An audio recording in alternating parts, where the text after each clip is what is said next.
Hey guys, tonight we're stepping softly into a world of velvet shadows and whispered etiquette. The fire is low, the curtains drawn tight, and the scent of beeswax candles fills the room like a memory you've never lived. Before we begin, don't forget to like the video, subscribe, and tell me in the comments where you're watching from and what time it is. Because tonight, time itself is about to slow down. As you listen, you'll drift through the secret nightly rituals of the Victorian elite, the quiet hours behind their locked doors, the private worlds of silk and superstition, of ritualized comfort and carefully hidden fear. By the end, you'll see how even the wealthiest souls in history were never truly at peace, only rehearsing it beautifully. The hour before sunset feels deliberate, as if the sky itself rehearsed this transformation. You can almost smell it, the mingled perfume of coal smoke and damp garden soil, the metallic tang of cooling iron gates. Gas lamps blink alive one by one, each hiss marking the surrender of daylight. Inside, 1,000 curtains are drawn at once, shutting out the common world. The city exhales, the elite inhale. Evening has begun, and with it, the slow unraveling of control. Drawing rooms shift their temperature like mood. The marble hearth radiates comfort, while shadows bloom at the edges of the carpet. A maid lights candles with a taper, her movements precise, rhythmic. Each flame steadies into place, casting amber halos across gilded frames and crystal decanters. You notice how even light obeys etiquette here. It never startles, never rushes. The house learns to glow, not blaze. For the upper class, night wasn't rest. It was refinement distilled. Dinners, correspondence, whispered intrigues, all ripened after dusk. Daylight revealed labor. Darkness revealed taste. The gentle hum of carriages outside was less transportation than punctuation. Each arrival, another name added to the social symphony. Night became their favorite stage. In the parlors of Belgravia and Mayfair, clocks ticked like conductors. Servants scurried silently, lowering blinds, arranging flowers newly trimmed for scent. Time itself felt choreographed. Even silence served a purpose. It allowed wealth to breathe without speaking. You can almost hear it now, the sound of civilization adjusting its cuffs. As daylight vanished, mirrors came alive. Candlelight doubled itself endlessly, creating illusions of infinite rooms. The Victorians adored mirrors at night. Reflections were proof of elegance. The trick, however, was that reflection also multiplied loneliness. Each polished surface offered company that could never reply. Outside, the city swelled with opposite energy, markets closing, factories releasing soot, taverns igniting laughter. The contrast thrilled the privileged. They loved knowing the world roared just beyond their curtained peace. That separation was the real luxury, to hear chaos and choose calm. Evening clothes reinforced the transformation. Men changed into smoking jackets, women into silks that whispered when they moved. Dressing for night was less about comfort than confession. By fabric, one revealed status. The house shimmered with texture, velvet, satin, lace, a quiet riot of touch. A faint aroma drifted through every hall, beeswax polish, Madeira wine, and the ghost of rosewater from letters sealed earlier that day. Scent, to the Victorians, was memory made visible. A good house smelled expensive even in the dark. You might smile at that thought. Today, we call it branding. By 9, the servants began the ritual of lamps. Every room adjusted to a golden dimness that made conversation slower, more intimate. Guests arrived with gloved hands and soft laughter, like moths answering flame. The air thickened with perfume, gossip, and possibility. From the garden came the distant crackle of carriage wheels on gravel. Each sound was absorbed by the plush carpets and thick drapes, as though even noise required permission to stay. The night outside was vast, the night inside was curated. When the last bell chimed, signaling supper, the house felt sealed, like a world suspended in amber. The empire might stretch across continents, but for these few hours its power was reduced to candlelight and crystal. The night belonged not to history, but to ritual. And as the doors closed and laughter began to rise, the city beyond faded into rumor. Inside, beneath chandeliers and expectation, the wealthy prepared to perform the gentlest illusion ever invented, effortless leisure. The moment guests settled, the unseen machinery of service whirred to life. You can almost hear it, a distant rattle of trays, the faint hiss of steam, the whisper of slippers on marble. The servants' hall, bright with gaslight and fatigue, pulsed like a hidden heart. Upstairs glimmered refinement, below throbbed routine. Each servant knew their cue. The footman polished silver until he could see his own resignation in it. The maid folded napkins shaped like lilies. The butler, solemn as a priest, checked that the wine decanted without sediment. The entire staff operated with the precision of a clock that could never afford to stop. Hierarchy mirrored the household above. The upper servants gave orders. The younger ones obeyed without question. Discipline replaced sleep. There were no applause, no curtains, no audience, only expectation. The success of an evening was measured by absence, of noise, of mistakes, of self. In truth, they were the empire's silent engineers. The grandeur upstairs relied entirely on the invisible choreography below. The guests might praise the hostess's elegance, but it was the scullery maid's chapped hands that made it possible. You can almost sense the irony, invisibility as achievement. Servants developed an art of presence without intrusion. They moved through rooms like wind through curtains, felt but unseen. The perfect servant anticipated desire before it became request. To speak uninvited was sin. To misunderstand a gesture, failure. Their fluency was in silence. The houses themselves were designed for this secrecy. Narrow corridors, hidden staircases, dumbwaiters that lifted trays like ghosts between worlds. Even architecture obeyed class. A well-designed mansion allowed luxury to appear spontaneous, hiding the sweat that powered it. At midnight, when the last guest departed, the servants' night truly began. Fires needed damping, glasses washing, crumbs swept from carpets that cost more than their yearly wages. The laughter above had faded, but its residue clung to the air, a perfume of exhaustion and envy. Downstairs, supper for staff was modest. Stews, bread, weak tea, yet laughter returned here, unguarded, human. Away from polite company, they mimicked accents, exchanged rumors, shared stolen joy. Theirs was the only genuine sound in the house. For many, service was lifelong. A girl entered at 14, stooped and weary by 30. Yet pride existed too, the knowledge that they kept the fragile illusion of nobility intact. Without us, one diary read, they would drown in their own silver. A truth both bitter and bright.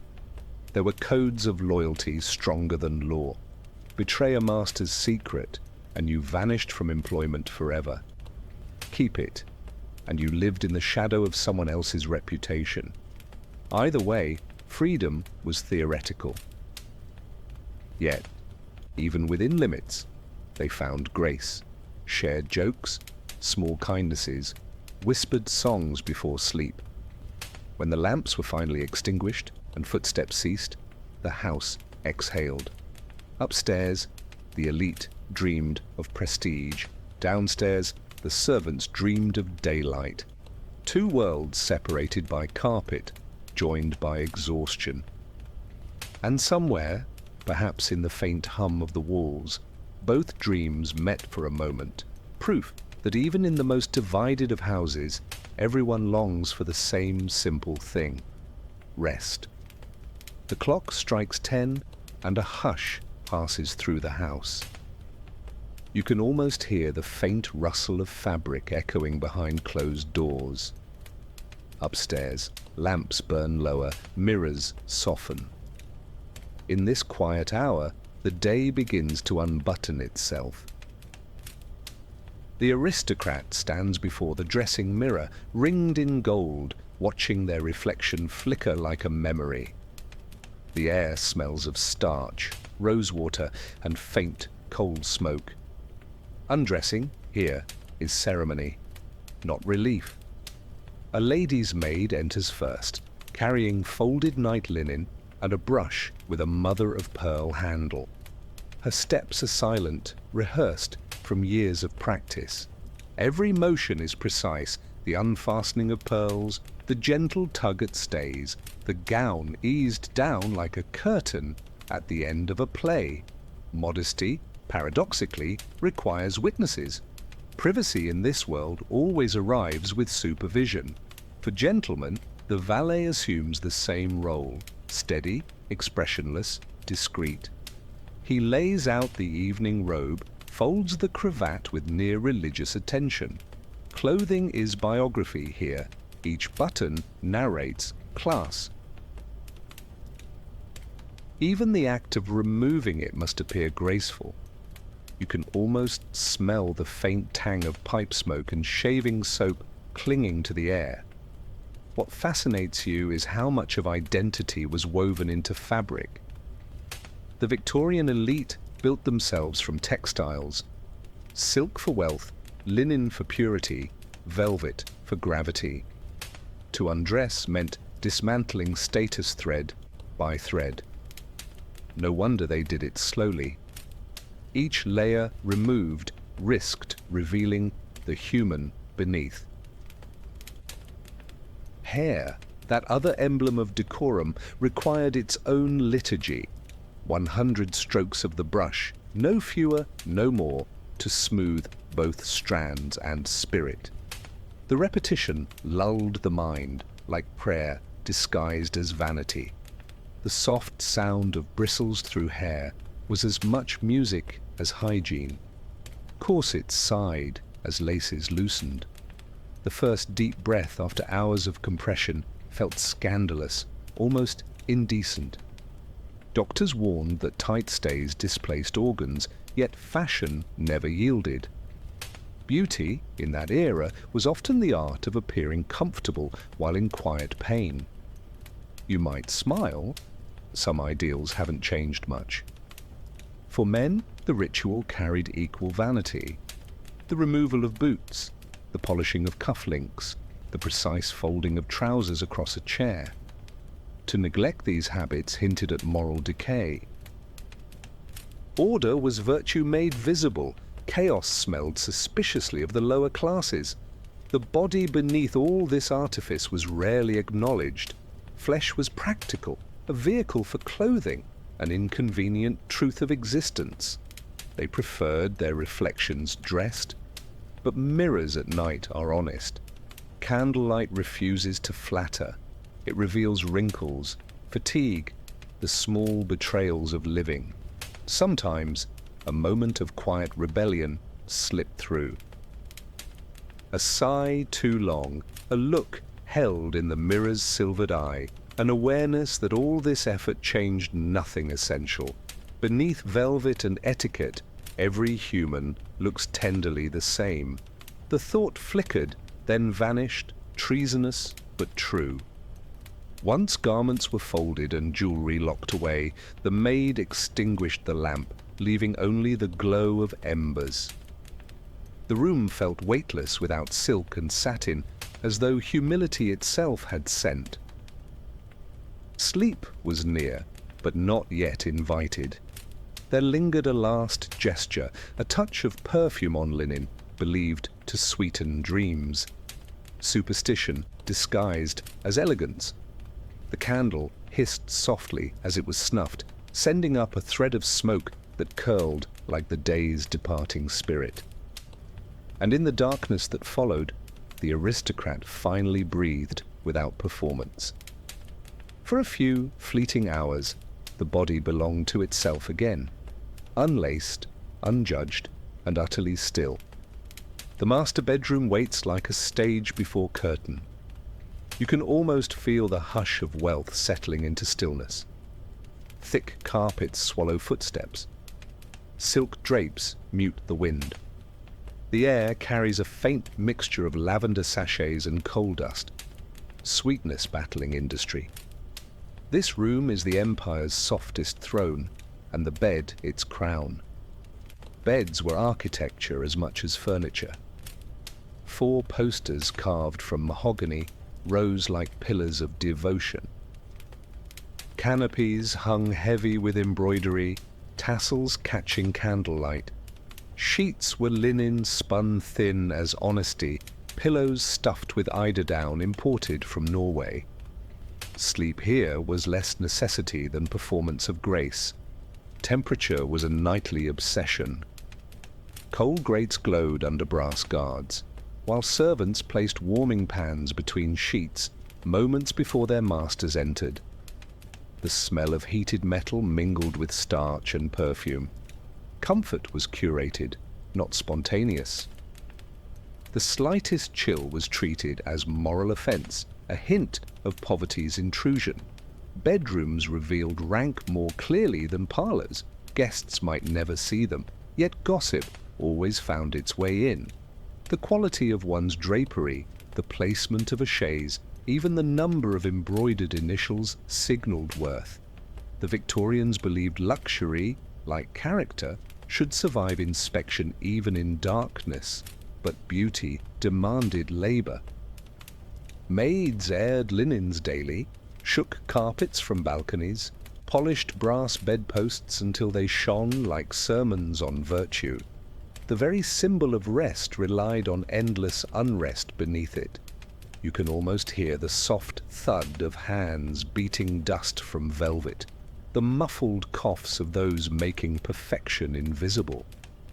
Some bedrooms doubled as galleries of sentiment. Miniatures of ancestors stared from gilded frames. Hair lockets hung beside crucifixes. Sleep, surrounded by lineage, reminded the living of obligation. To be born noble was to dream under supervision of the dead. Despite grandeur, many of these rooms were uncomfortable. Drafts slipped through keyholes. Soot gathered on ceilings. Gas lamps hissed with toxic grace. Wealth provided splendor, not safety. More than one titled lady fainted from fumes mistaken for faint perfume. Progress often smelled hazardous. Couples rarely shared a bed. Separate chambers preserved dignity and allowed servants to manage each master privately. Marriage, at this level, resembled diplomacy, alliances maintained through carefully scheduled proximity. Love, if it visited, did so by appointment. Rituals before sleep resembled priesthood. A prayer murmured, a clock wound, a handbell placed within reach. Every detail implied control over chaos, yet beneath the velvet calm lingered fear, fire, illness, scandal. The very grandeur that promised safety also ensured fragility. When candles were extinguished, darkness revealed the room's true luxury. Silence. A silence thick enough to hold its own weight, broken only by the faint pop of cooling coal. You can almost feel how the stillness pressed upon the heart, both comfort and cage. Outside, the city murmured. Distant horses, river fog, the toll of another hour spent existing beautifully. Inside, sleep arrived like diplomacy too, negotiated, conditional, rarely complete. And as the last ember died, the room exhaled. For all its splendor, it was simply a box of breathing and forgetting, a temporary kingdom built on feather and flame. The clock strikes 12, its chime traveling through thick carpets and velvet corridors. You can almost taste the stillness, that peculiar flavor of luxury half spoiled by insomnia. Down the hall, a silver tray gleams beneath a napkin, carried by a servant who has perfected the art of moving invisibly. The house is asleep, but appetite never observes curfew. Midnight supper was an aristocratic confession. Hunger, in this world, was not bodily but emotional. Proof of refinement too delicate for daylight. Small sandwiches, game pie, a slice of cold pheasant, fruit preserved in syrup. Every bite whispered indulgence without consequence. Eating at such an hour meant you had conquered schedule itself. The ritual began quietly. The servant knocked once, entered with eyes lowered, placed the tray beside the bed, and vanished like steam. The room glowed with one lamp, its flame bending as the air shifted. Crystal caught the light like small stars. Even loneliness shimmered handsomely here. Food served after midnight smelled different, richer, slower. The aroma of roast mingled with candle smoke, creating an atmosphere more dream than dinner. Aristocrats claimed these meals aided digestion of heavy emotions. In truth, they simply feared hunger. It reminded them of the poor. Etiquette dictated posture even in solitude. Men ate half reclined, coats loosened, but dignity intact. Women nibbled with theatrical restraint, as if angels monitored calorie and character alike. Servants returning later would read crumbs like fortune tellers, signs of temper, vanity, boredom. Doctors of the age warned that late eating excited the humors and invited nightmares. The wealthy nodded politely and ignored them. They were used to disobeying advice cushioned by comfort. Besides, nightmares were luxury too, proof that imagination was alive beneath lace. A faint music often accompanied these feasts. Somewhere down the corridor, a pianoforte breathed through half-closed doors. Notes wandered like moths, soft enough not to wake, clear enough to feel. Music, in these moments, was seasoning for the soul, adding melancholy to indulgence. Afterward came liqueur, brandy or chartreuse, poured into glass, thin as breath. The first sip burned politely, like memory returning. They drank not for thirst, but reassurance, a reminder that warmth could be summoned at will. You might smile, people still chase that same comfort in glowing screens and midnight snacks. Once the plates were cleared, the scent lingered, faint but insistent. Perfume couldn't hide it. It mixed into dreams. Bedrooms carried aromas like secrets, sweet, smoky, shameful. In the morning, polite society would pretend such human needs never existed. Below stairs, servants finally tasted leftovers in silence. The same pheasant, cold now, felt different on humble tongues. Less ritual, more survival. Their laughter, quiet and real, filled the kitchen with warmth that no gold could buy. By 2 o'clock, the trays were washed, the lamps extinguished. The house fell back into perfect stillness. Only the faint ticking of a clock remained, marking each second of digestion, of excess, of life lived too carefully to ever be free. And somewhere, between heartbeat and heartbeat, The aristocrats' eyelids finally lowered, lulled by fullness disguised as peace. If you stand in the corridor and listen, you can hear it. The house breathing in layers. The hush upstairs is soft as velvet, the one below sharp as coal dust. Between them lies a band of air neither belongs to, a silence thick enough to divide class itself. You feel it pressing gently against your ears, a reminder that stillness too can be built. Victorian mansions were vertical hierarchies. The basements smelled of yeast, smoke and soap, the attics of dust and dreams.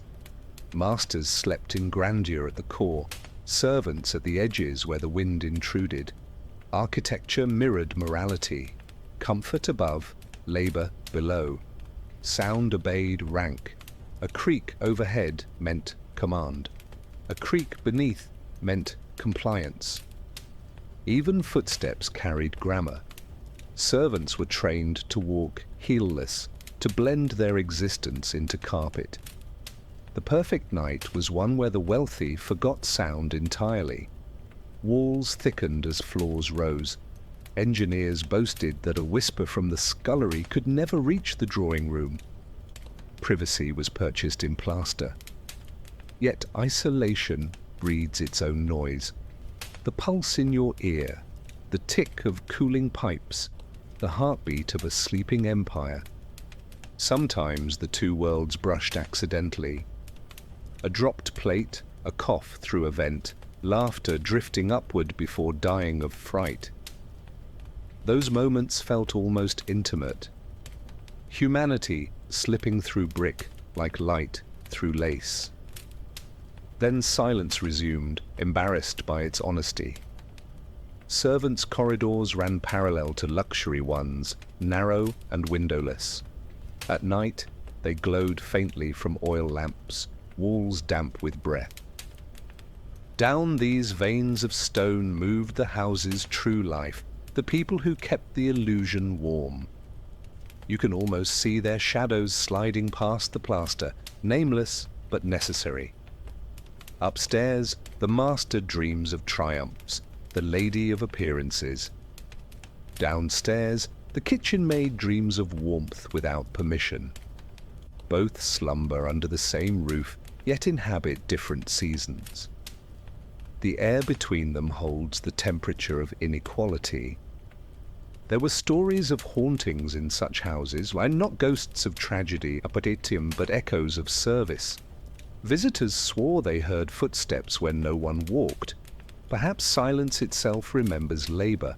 Perhaps architecture, too, grows haunted by gratitude never spoken aloud. As coal fires faded, the metallic scent of the city seeped through keyholes. London's breath entered quietly, bringing soot, fog, and faint cries from distant markets.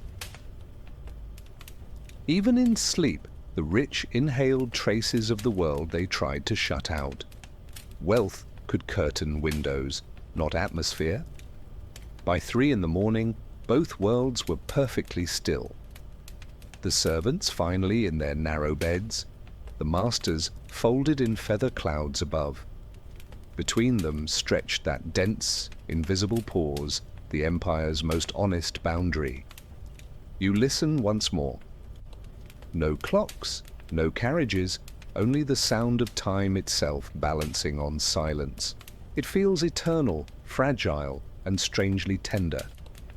This hush, this space between labor and luxury, is the truest sound of the Victorian night. The candle is the smallest empire in the Victorian world. You can almost smell it now, a mixture of beeswax, smoke, and faint sweetness from the wick's dying breath. In grand houses, hundreds burned each night, their light trembling like nervous laughter. Shadows gathered politely at the edges, waiting their turn. Every room was alive with flicker, as if reality itself refused to stay still. Candlelight changed everything. Faces softened, floors blurred, wealth looked warmer in gold. Gaslight, though modern, was mistrusted for its harshness. The flame, older and slower, made vanity believable. Mirrors turned into pools of honey, silverware glowed like relics. Even boredom became beautiful when it shimmered. Aristocrats were obsessive about their lighting rituals.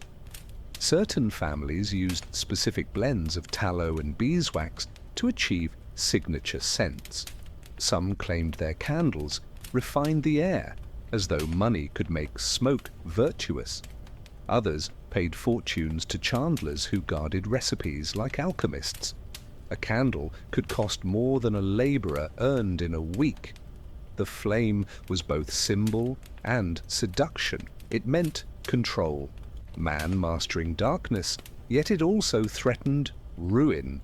Fire was the great equalizer. Whole estates had vanished in the time it takes for one spark to forget its place. Every candle-lit luxury contained its own funeral in miniature. Servants trimmed wicks constantly to keep flames even. The act looked gentle, but the smell of burnt fibre hung in the air, a whisper of mortality. The Victorians rarely spoke of death, but they lived surrounded by its metaphors. Every light destined to die in beauty. You can almost hear the hiss of that truth. Shadows fascinated them. Artists painted them. Writers described them. Lovers hid in them. To walk through candlelight was to pass through theology, half revelation, half concealment. Darkness was not absence, but personality. It gave permission for imagination to move freely again. Children were warned that staring too long into flame would invite visions. Adults, of course, stared anyway. They saw angels, ghosts, reflections of desire.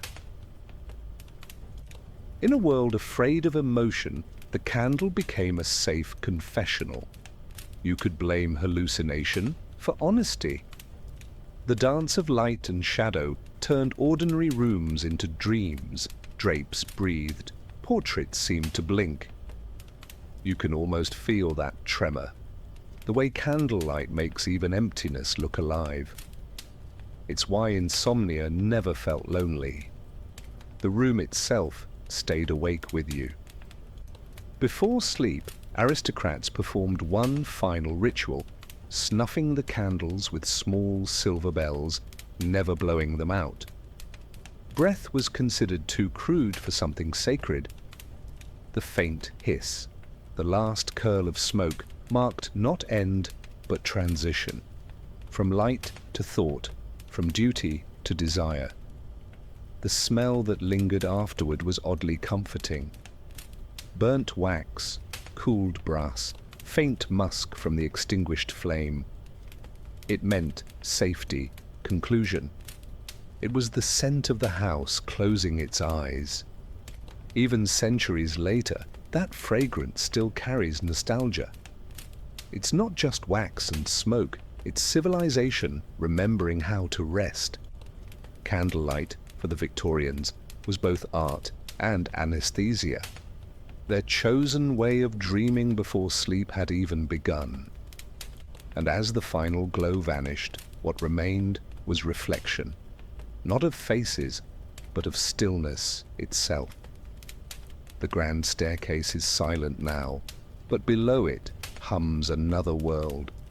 You can almost hear the clatter of dishes, the rhythm of feet against flagstone.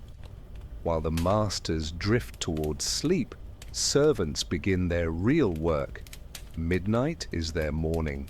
Theirs is a life lived in the margins of luxury, present everywhere, credited nowhere. Each servant carries a story the house pretends not to know. The maid who hums lullabies while polishing the silver, thinking of the child she left behind. The butler whose hands shake slightly from stolen brandy but whose posture never falters. They live in discipline so deep it becomes identity. The aristocracy depended on this silent population. Without them, Comfort collapsed in hours. Fires died, tea went cold, and reputations crumbled under dust. Yet the social code demanded that servants remain invisible. Gratitude was dangerous. It blurred the line between human and function. Servants' quarters were narrow but alive. Laughter echoed off stone. Gossip bloomed faster than ivy. Down there, titles disappeared. Everyone was equal in exhaustion.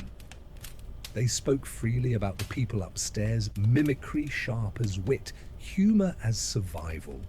You might smile even under empire. Mockery remained the poor man's weapon. Some masters fancied themselves benevolent, kind enough to gift old clothes or Christmas leftovers. But generosity in such homes was theatre. Every favor reinforced dependence.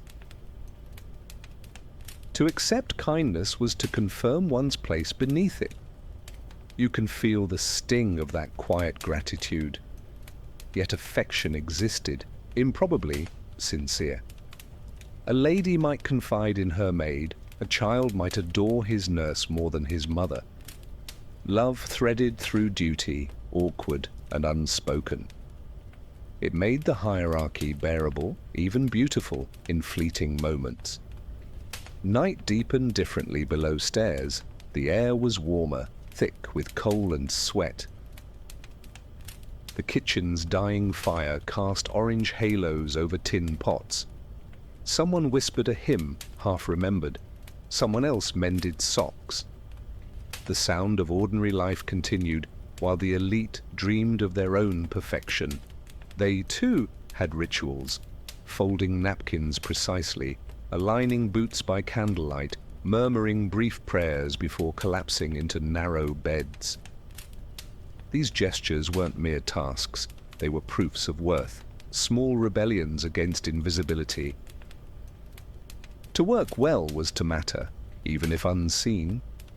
Servants aged faster. Their backs bent early, their hands cracked from lie, yet many stayed decades, bound by loyalty stronger than logic. Some said they loved their households, others simply couldn't imagine a world without orders. The habits of obedience can feel like belonging. By dawn, they would rise before anyone stirred, resetting the world to spotless illusion. The first smell of coffee, the polished brass, the curtains drawn for sunlight no one else had earned. The miracle of civilization depended entirely on their sleeplessness. When visitors praised the serenity of an aristocratic home, they praised the silence these people built. Every smooth surface, every gentle light, every easy sigh upstairs, all manufactured by invisible hands below. You can almost feel those hands still, ghostly, steady, keeping the illusion alive. And as the city beyond began to wake, the servants' day quietly ended. Exhaustion folded into pride. They had carried the night like a secret, and no one above would ever know. The corridor glows faintly in candlelight, its air sweet and thick. You can almost smell it. Ambergris, lavender, rose, and something faintly metallic, like coins warmed by skin. Scent was not decoration in the Victorian home, it was declaration. Every aristocrat carried a fragrance not just on their body, but through every hallway they inhabited. The house itself smelled expensive, as though money evaporated into the air each night. Perfume was power disguised as pleasure. The wealthier the home, the more deliberate the aroma. Some burned pastilles of sandalwood in ornate censers. Others sprayed imported attars from India or distilled oils from the Orient. The Victorians didn't believe in natural air, only curated atmosphere. To breathe in these homes was to inhale hierarchy. The upper class treated scent like signature. Each family developed its own blend, subtle enough to intrigue, distinct enough to identify. Guests could tell whose salon they entered before crossing the threshold. It was branding before marketing existed, luxury perfumed into memory. You can almost smile at that, Instagram's essence already flickering in gaslight. But perfume had another function, to conceal decay. The age of coal and corsets was not kind to hygiene. Bodies perspired beneath layers, streets reeked of soot, and drains spoke with alarming fluency. Scent became armor, masking the world's rough edges. To smell pleasant was to appear civilized. To smell at all was suspicious. Women's perfumes leaned toward florals, violets, lilies, rosewater, soft enough to whisper virtue. Men favored musk, leather, and tobacco to smell like ambition itself. Together, they created the olfactory version of gender, sweetness wrapped in smoke. You can almost taste the imbalance. The science of perfume fascinated them. Chemists and apothecaries became artists of status. A vial of attar could cost the same as a horse. Letters between nobles sometimes contained scraps of perfumed ribbon, intimacy that could be inhaled, not seen. It was the era's most elegant form of flirtation. There was superstition too. Some believed certain oils repelled illness, others temptation. A drop of clove oil at the wrist for courage, jasmine on the pillow for faithful dreams. Rituals of scent blurred into prayer. Even their spirituality, it seems, preferred to travel through the nose. Servants bore the paradox. They scrubbed, boiled, polished, yet were forbidden from wearing scent themselves. The air they crafted was never theirs to enjoy.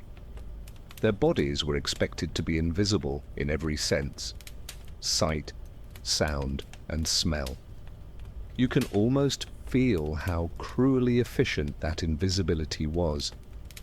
Perfume also marked intimacy's boundaries.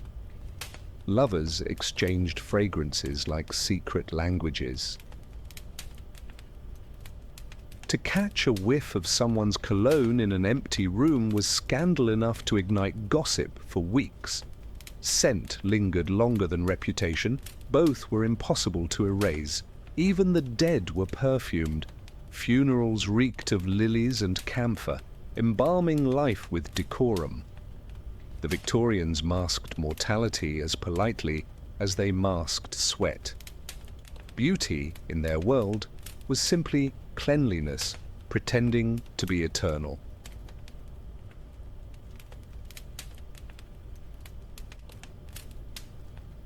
When the lamps were finally extinguished, the house slept inside its own aroma. Curtains, hair, even pillows absorbed it. The next morning, the first breath carried yesterday's elegance. The Victorians, ever fond of control, managed even memory through fragrance. And as the final candle sighed its smoke, that scent remained, invisible proof that power, when refined enough, can be smelled but never seen. The door to the drawing room clicks softly, a sound more secret than sinister. You can almost see it: polished wood, brass handle, the faint outline of keyholes designed for discretion. The family retires upstairs, but this room stays behind, locked until dawn. Why? Because the Victorian elite believed that privacy was both dangerous and divine. Drawing rooms were not simply for entertaining. By day, they displayed refinement. By night, they guarded confessions. Letters half written, cigars half burned, conversations half finished, the room collected fragments of people no one else was allowed to see. It was a sanctuary of imperfection. The air in these spaces smelled faintly of tobacco, sherry and fading roses. Curtains drawn, fire reduced to a red hum, chairs left slightly askew, the evidence of humanity after performance. Here, the aristocracy could remove its posture and remember what comfort actually felt like. Servants entered only in daylight. At night, this room belonged to shadows and secrets. A locked door signified control, the ability to claim privacy in a culture built on surveillance. In a society obsessed with propriety, solitude was rebellion. Some used the room for quiet study, others for indiscretion. Journals filled with guilty poetry, forbidden letters, or business deals meant to appear spontaneous. Even morality, when expensive enough, needed rehearsal space. You can almost hear the faint scratching of a quill, the soft clink of glass against silence. Ladies, too, sought refuge here. After the final guest departed, they returned barefoot, unpinned their hair, and exhaled for the first time all day. The locked door was the only guarantee that their exhale remained their own. Even breathing, in their world, required permission. In some homes, the drawing room doubled as art gallery.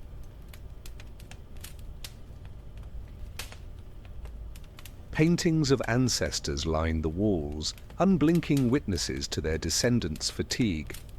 The irony was exquisite.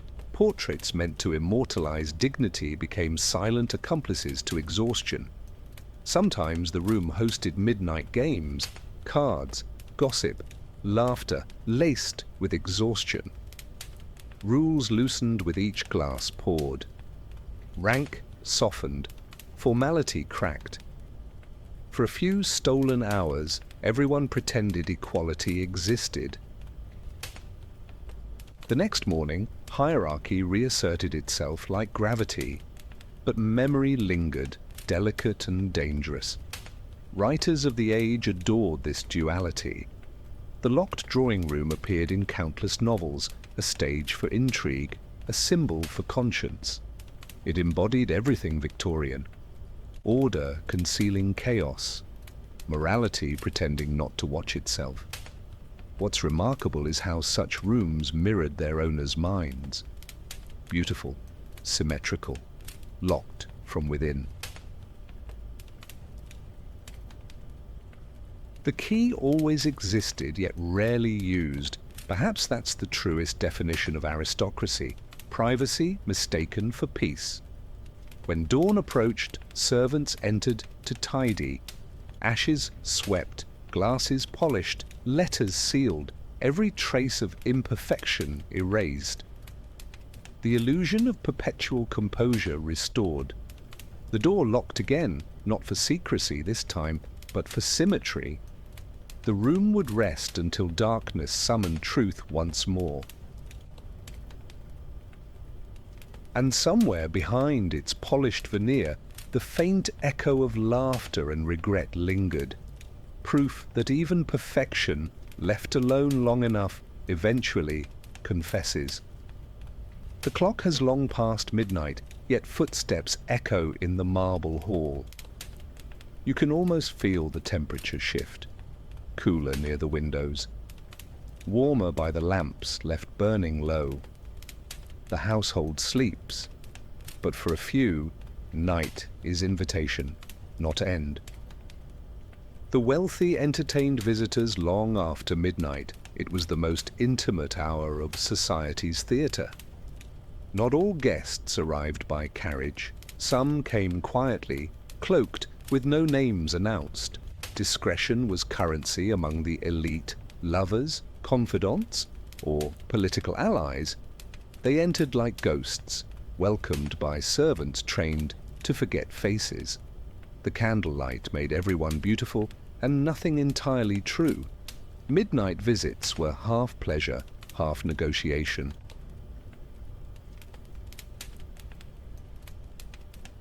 A whispered arrangement about estates could share the same hour as a stolen kiss.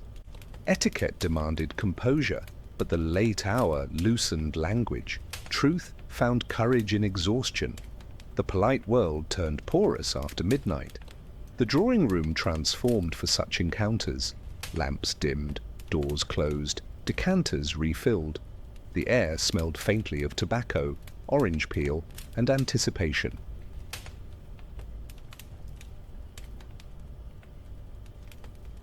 Every sound felt louder in the hush. The clink of glass, the sigh of silk, the heartbeat between words. There was danger in these visits, a rumor overheard, a servant's slip, a misplaced glove. Any of it could ruin a life. Victorian society was built on the fragile scaffolding of appearances. Night was both shield and accomplice.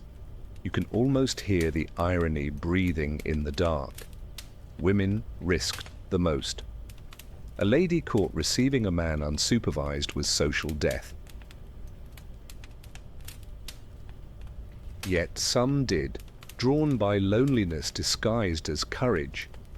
The same society that demanded purity also created its temptations. Their rebellion wasn't passion, but hunger. To be seen as more than ornament, men, too, found release in these hours. Beneath their polished restraint lay fatigue, envy, and the quiet terror of irrelevance. Politics, after all, was merely gossip that had learned to wear boots. In private, they spoke of fear, of losing favor, of aging, of being forgotten by the very world they built. The servants knew, of course, they always knew. A candle left burning, a carriage called too early, a smile exchanged at breakfast. The clues were small, but the staff read fluency in secrecy. And though gossip was forbidden, silence became its own performance. Sometimes these meetings weren't scandal at all. They were poetry readings, philosophical debates, music whispered so softly the melody felt like confession. The Victorians romanticized intellect at night. Ideas seemed safer when lit by a single candle. When the guests finally left, their perfume lingered like memory refusing dismissal. Curtains absorbed secrets as efficiently as sound.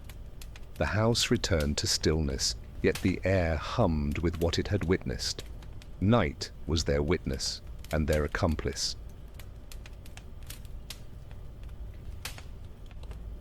Outside, the city remained awake in patches, taverns closing, police lamps swaying, stray cats gliding through fog. The rich loved imagining they alone ruled the night, yet even then they shared it with a million unseen souls. The illusion was part of the thrill. By dawn, only faint warmth in the decanter remained, proof that conversation once burned there. The servants found the room scented with both sin and sincerity. Every empire, it seems, needs a little of both to survive until morning. The candle burns low, casting a golden pool over paper thick enough to last a century. You can almost smell the ink. Sharp, metallic, mixed with faint lavender from the writer's sleeve. Letter writing, for the Victorian aristocrat, was no chore. It was ceremony. Words were currency, confession, and disguise. They wrote at night because daylight was too public. In the hush of the drawing room, thoughts moved differently. Slower, honest, brave. A letter carried power no conversation dared attempt. Spoken words vanished, ink endured. The page became both stage and sanctuary. Paper mattered. The finest came from linen pulp, watermarked like scripture. Stationery bore crests pressed deep enough to outlive regret. Even envelopes carried identity. A fold said as much as a sentence. The rustle of expensive paper was an aristocratic heartbeat. Ink came from apothecaries who sold it like medicine. Blue-black for business, sepia for affection, violet for sentiment. Each colour whispered context. A gentleman never used scented ink. Too emotional. A lady often did, understanding perfectly that scent travelled faster than logic. Handwriting revealed character. Tutors drilled penmanship as moral discipline. Loops suggested vanity. Slant implied secrecy. In a world without text messages, every stroke was biography. A misplaced flourish could ruin perception faster than rumour. You might smile. Emojis were simpler. Letters were written slowly, often by candlelight, with pauses that felt like prayer. Quills creaked, wax dripped, time thickened. Every sigh between sentences carried emotion words dared not. It was communication measured by heartbeat, not by send button. Some letters were love disguised as etiquette. Your presence was most delightful, meaning, I cannot breathe without you. Others were warfare wrapped in courtesy. The Victorians mastered the art of stabbing with stationery. The sharpest insults came sealed in ribbon. Sealing wax was ritual too. Colours mattered. Red for passion, black for mourning, gold for rank. A signet ring pressed into wax made words sacred. Breaking that seal without permission was crime, yet everyone longed to. Curiosity has always outlived law. Servants handled the post with reverence. They sorted by candlelight, knowing each envelope might contain scandal or salvation. Letters travelled continents, carrying gossip faster than telegraph. An empire built on distance required paper bridges. For many, the letter was the only intimacy permitted. Lovers, separated by propriety, lived entire romances between stamps and wax. The thrill lay not in receiving, but in anticipation. The sound of approaching footsteps, the slip of paper under a door. And when morning came, the letters were locked in drawers, tied with ribbons, guarded like relics. The Victorians archived emotion meticulously. They feared loss but loved remembering it. You can almost feel that bittersweet contradiction. The human need to preserve what time insists on erasing. By dawn, ink dried into permanence. The house filled with faint scent of paper and wax, civilization's perfume. Every sealed letter whispered the same truth, that even among the powerful, words remained their most fragile form of control. Steam curls like ghostly silk in the candlelight. You can almost smell the blend of rose oil and soap, hear the quiet drip of water against porcelain. The Victorian bath wasn't merely hygiene, it was theatre. Every drop of hot water represented status. Every scent whispered wealth. In an age before plumbing's perfection, warmth was a luxury that required orchestration. Servants filled tubs bucket by bucket, climbing stairs in rhythmic procession. The air grew heavier with each pour, fragrant and humid. For the master or mistress waiting nearby, the bath symbolized control over both nature and discomfort. Few moments in life allowed an aristocrat to feel entirely human, and this was one. Bathing was timed precisely. Doctors advised evening baths for the nervous, morning baths for the melancholic, but most ignored medicine in favor of vanity. The goal wasn't health, it was aesthetic tranquility, the body purified before the mirror approved.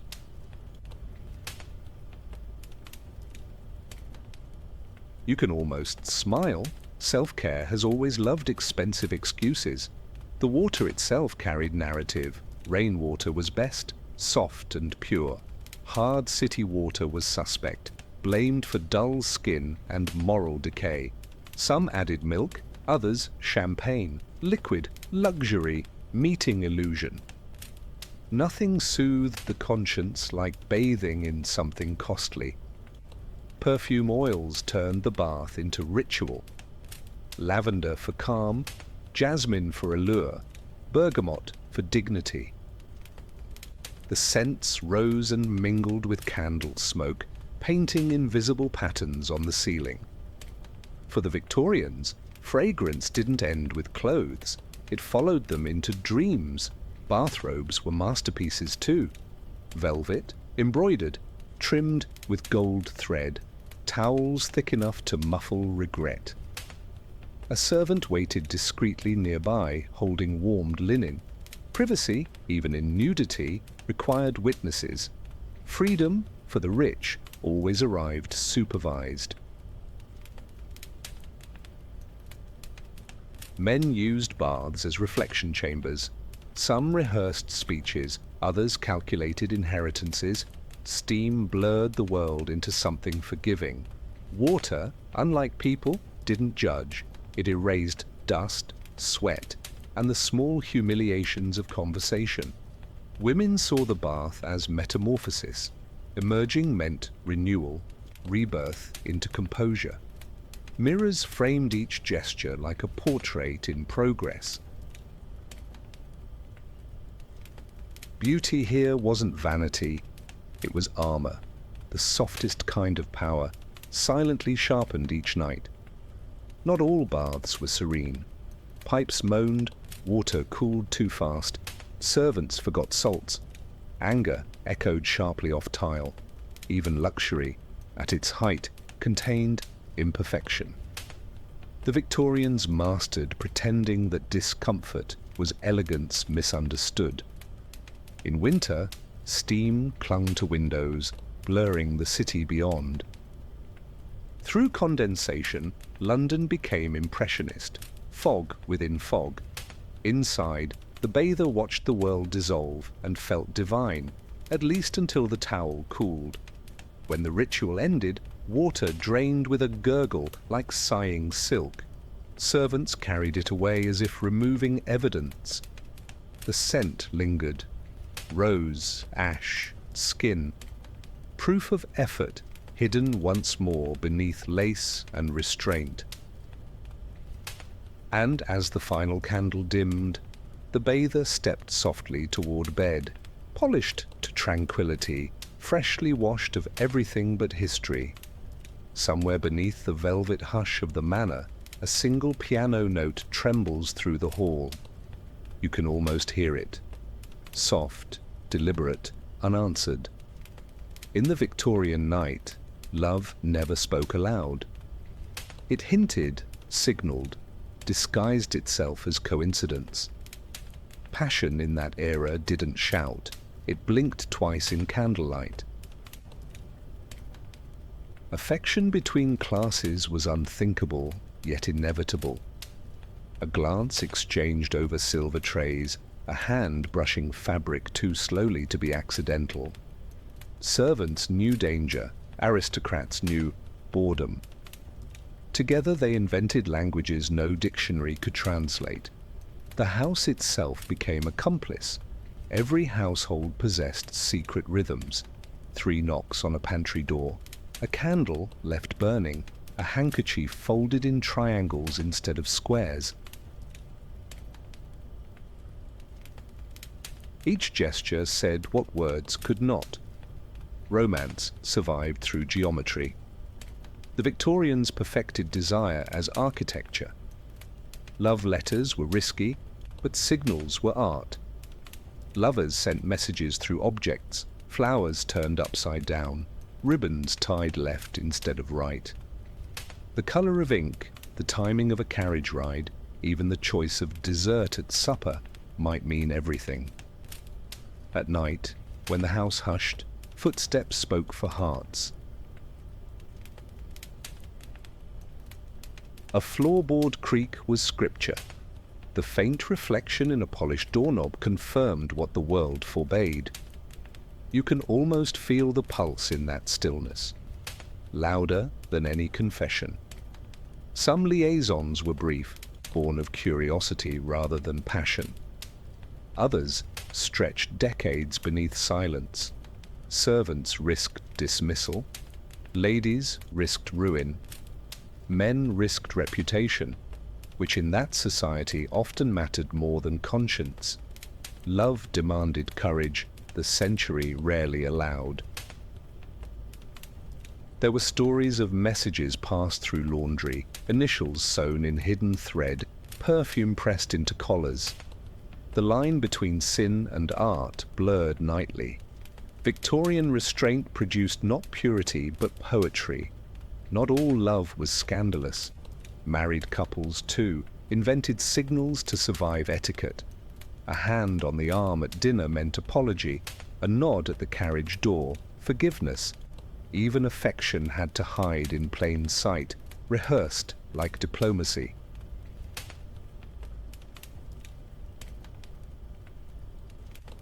Poets of the time called secrecy romantic. In truth, it was exhausting. To love in that world meant to memorize choreography, each heartbeat an act of discretion. You might smile at that. Modern love merely replaced candlelight with Wi-Fi. The secrecy stayed. When discovered, the punishment was exile from conversation itself. Scandal was social death. No invitations, no glances, no acknowledgement. In a society built on notice, invisibility was the cruelest sentence. Yet despite danger, they continued. Because the forbidden always feels like freedom, and the heart, even corseted, insists on misbehavior. Every generation rediscovers this truth, wrapping it in whatever technology passes for longing. By dawn, the signals ceased, the piano key cooled, the candle melted, but the air retained its vibration, faint and eternal. Proof that in even the most restrained societies, love always finds a way to whisper. The village sleeps, but one light still glows inside the rectory window. You can almost see it, a single flame trembling over parchment, ink spreading like slow thought. The clergyman sits alone, collar loosened, eyes weary. His faith, like the candle, burns unevenly. The night belongs to doubt, and in the Victorian world, doubt was the most forbidden of luxuries. Religion wrapped the empire like perfume, beautiful, comforting, and occasionally suffocating. The upper class loved the appearance of piety. Sunday pews were stages of reputation. Yet when evening fell, even priests felt the quiet contradiction between belief and decorum. Many clergymen kept journals written not for God, but for themselves. Their entries were half confession, half self-defense. They struggled to reconcile scripture with social order, heaven's mercy with human vanity. You can almost hear the scratching pen. Faith turned into therapy before psychology had a name. Confession in this age was not Catholic ritual but private discipline. Protestants were expected to face their own conscience without witness. It was a lonely method of purification, like scrubbing the soul without help. The clergyman practiced it nightly, whispering apologies to silence.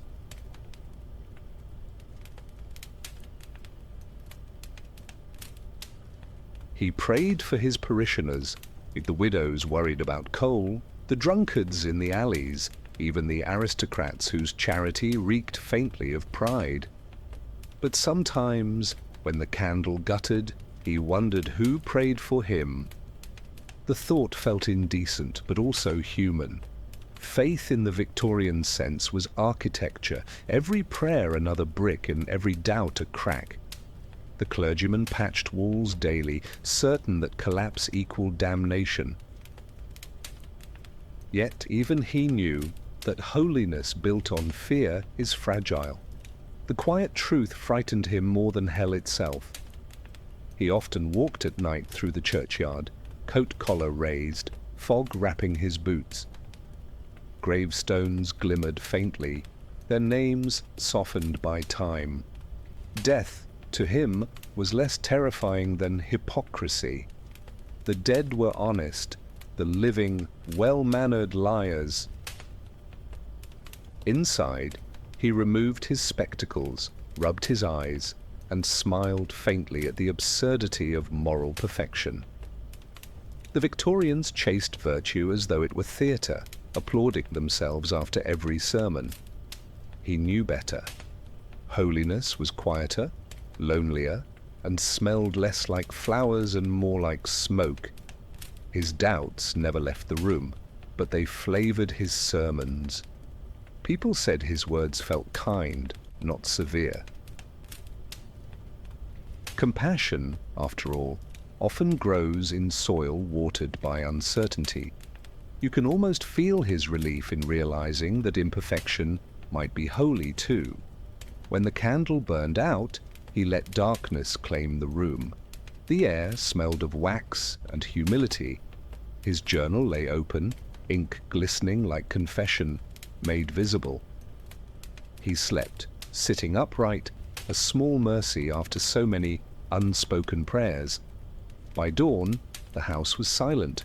Birds replaced hymns, and faith reset itself like routine.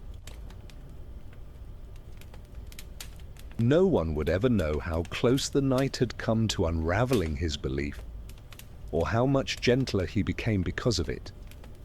And somewhere in the early light, the last curl of smoke rose heavenward, unanswered, but sincere. The clock ticks softly past 2 in the morning. You can almost hear the silk rustle as she shifts in bed, eyes open, unblinking. The house sleeps around her, breathing evenly, but her mind hums with electricity. In an age when women were expected to be serenity itself, sleeplessness felt like rebellion. She doesn't fear the dark. She fears the silence that reminds her how small her life has become.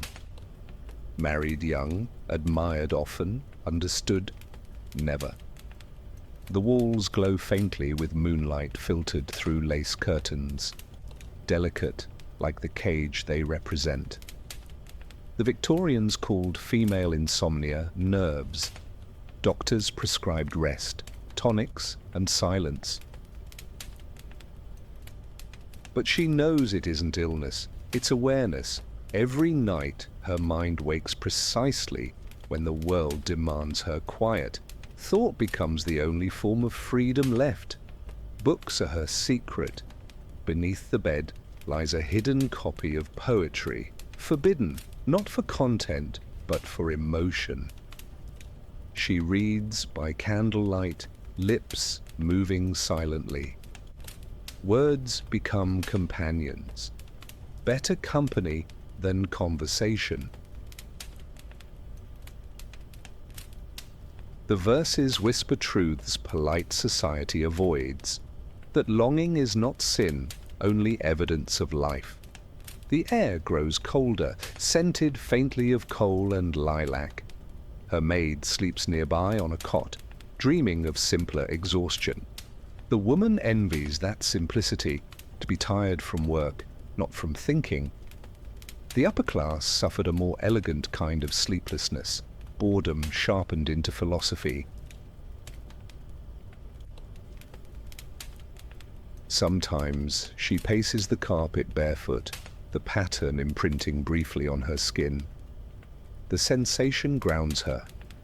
Movement, however small, reminds her she exists beyond expectation. You can almost see the trail of faint footprints glowing in moonlight like notes of defiance. She remembers stories of hysterical women locked in asylums for refusing domestic calm.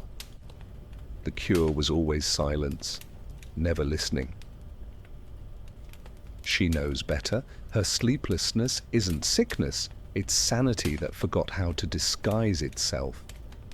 Her husband sleeps peacefully next door, unaware of the quiet revolution beside him. She loves him, perhaps, but not enough to vanish.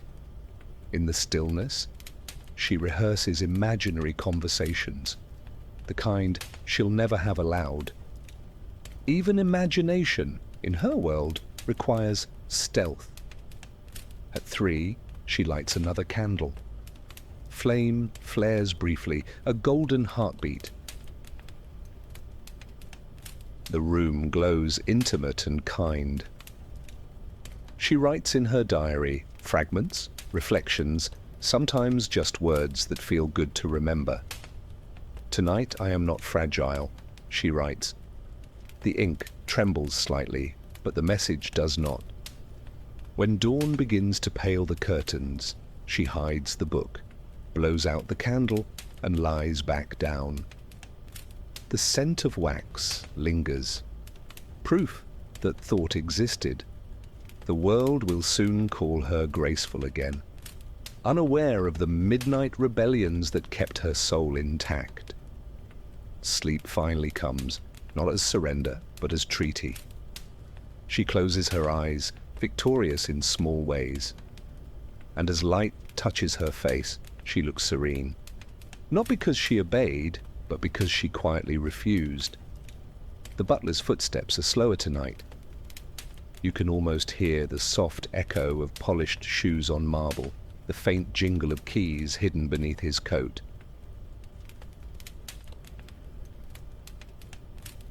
The house sleeps, but he does not. For 40 years, he has kept its secrets as carefully as its silver. The night belongs to him, the hour when memory feels heavier than duty. Every door he passes holds a story. The library, where a lord once wept quietly after losing half his fortune.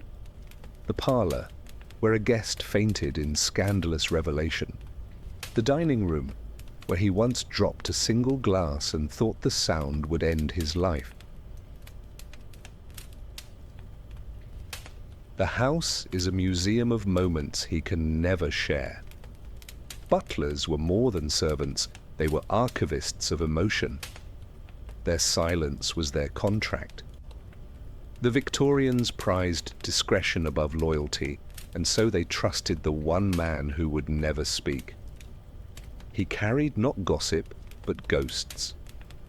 In his room below stairs, a small journal lies hidden beneath a drawer.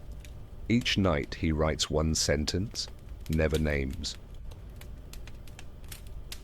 The lady in blue cried again. The master forgave himself too easily. His handwriting is small, neat, and forgiving. It is the only place where his opinion dares exist. He has watched generations rise and fall. Children become cynical, marriages curdle into manners, fortunes vanish into wallpaper. Through it all, he polished silver until his reflection looked calm enough to believe. You can almost feel the melancholy pride that steadies his hand. The household believes he is content, and in a way, he is. Stability is a form of grace when you have nowhere else to go. Yet deep inside, a quiet thought lingers, that his life, perfectly ordered, has been spent in service of chaos, disguised as elegance. He remembers one night vividly, a guest collapsing in the hall, a secret letter burning in the grate. He helped carry both burdens without word or witness. The next morning, breakfast was served as though sin had been ironed out with the linens. That's how aristocracies survive, laundering scandal faster than conscience. The butler's body aches now. Age makes the stairs steeper, the silver heavier. Still he moves precisely, as though habit itself keeps him alive. To stop would mean to acknowledge how little of him belongs to himself. At times, he pauses at mirrors and sees not a man, but a reflection trained to be useful. The face is calm, but the eyes betray an ache that centuries of etiquette cannot disguise. You might recognize that expression, the fatigue of those who maintain perfection for others. Soon he will retire, though he can't quite imagine where away is. The house has absorbed his rhythm. His absence will sound like missing music. The family will call him faithful, never realizing that faith, for him, was a cage lined with velvet.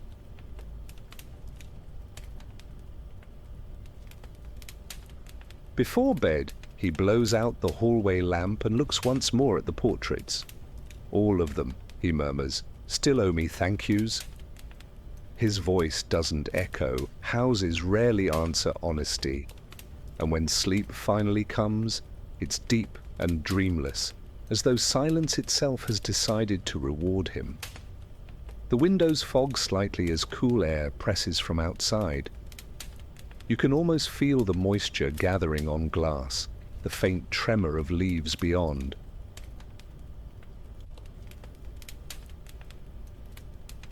The garden sleeps differently than the house, slower, darker, honest. At 3 a.m., when even the most restless aristocrat has surrendered to dreams, the earth resumes its quiet reign. Victorian gardens were built for admiration, not intimacy. By daylight, they performed symmetry, trimmed hedges, marble fountains, flowers selected to flatter architecture. But at night, perfection unravels. Petals close, fountains murmur secrets, and shadows reclaim the design. The wildness politely returns. The scent is deep and wet, a mix of soil, rain, and forgotten roses. Coal smoke drifts faintly from distant chimneys, blending with jasmine and decay. It smells like the empire's truth, beauty and ruin intertwined. You can almost taste the dew, metallic and soft on the tongue. Some nights, foxes wandered through the manicured paths. Servants whispered that they were souls of the disobedient, returned to mock propriety. Others said they were luck, proof that life still dared trespass. The butler never chased them. He respected persistence. At this hour, the moon casts silver bars through branches, painting the grass with ghostly lace. Every garden statue looks almost alive, marble eyes glistening with borrowed light. The Victorians adored their sculptures, cold perfection, immortalizing everything they feared to feel. A single nightingale begins to sing, unaware of time's etiquette.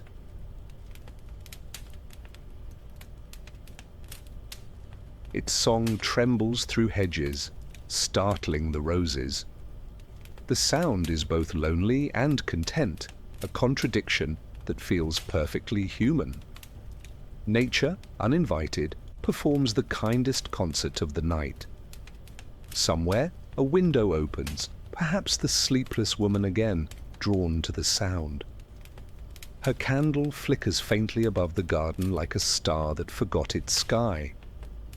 She listens, and for a brief moment, both privilege and restlessness dissolve into something simple: listening. Victorians often romanticized their gardens as moral metaphors, order-taming chaos. But the truth whispered at night was different. No hedge can control dew, no gate can silence wind. Nature always wins, politely but persistently. The gardeners would arrive before dawn, reshaping rebellion into obedience. They'd trim away the evidence of life's midnight improvisation, ensuring the morning's perfection. The night's freedom erased by breakfast. The soil still remembers, though. Every cut flower, every clipped branch leaves behind the ghost of its defiance. You can almost sense it. The garden sighing, patient, waiting for night to return.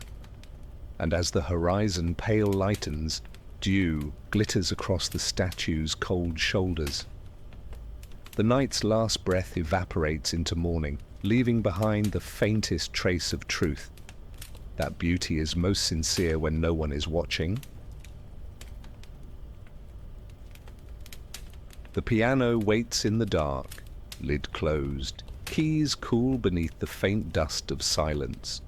You can almost hear the echo of the last note still hovering somewhere above the carpet. Every Victorian home had music. Not always joy, but ritual sound, the heartbeat of civility. Even in stillness, the instruments looked expectant, like pets trained to wait for affection. Music, for the upper class, was morality disguised as art.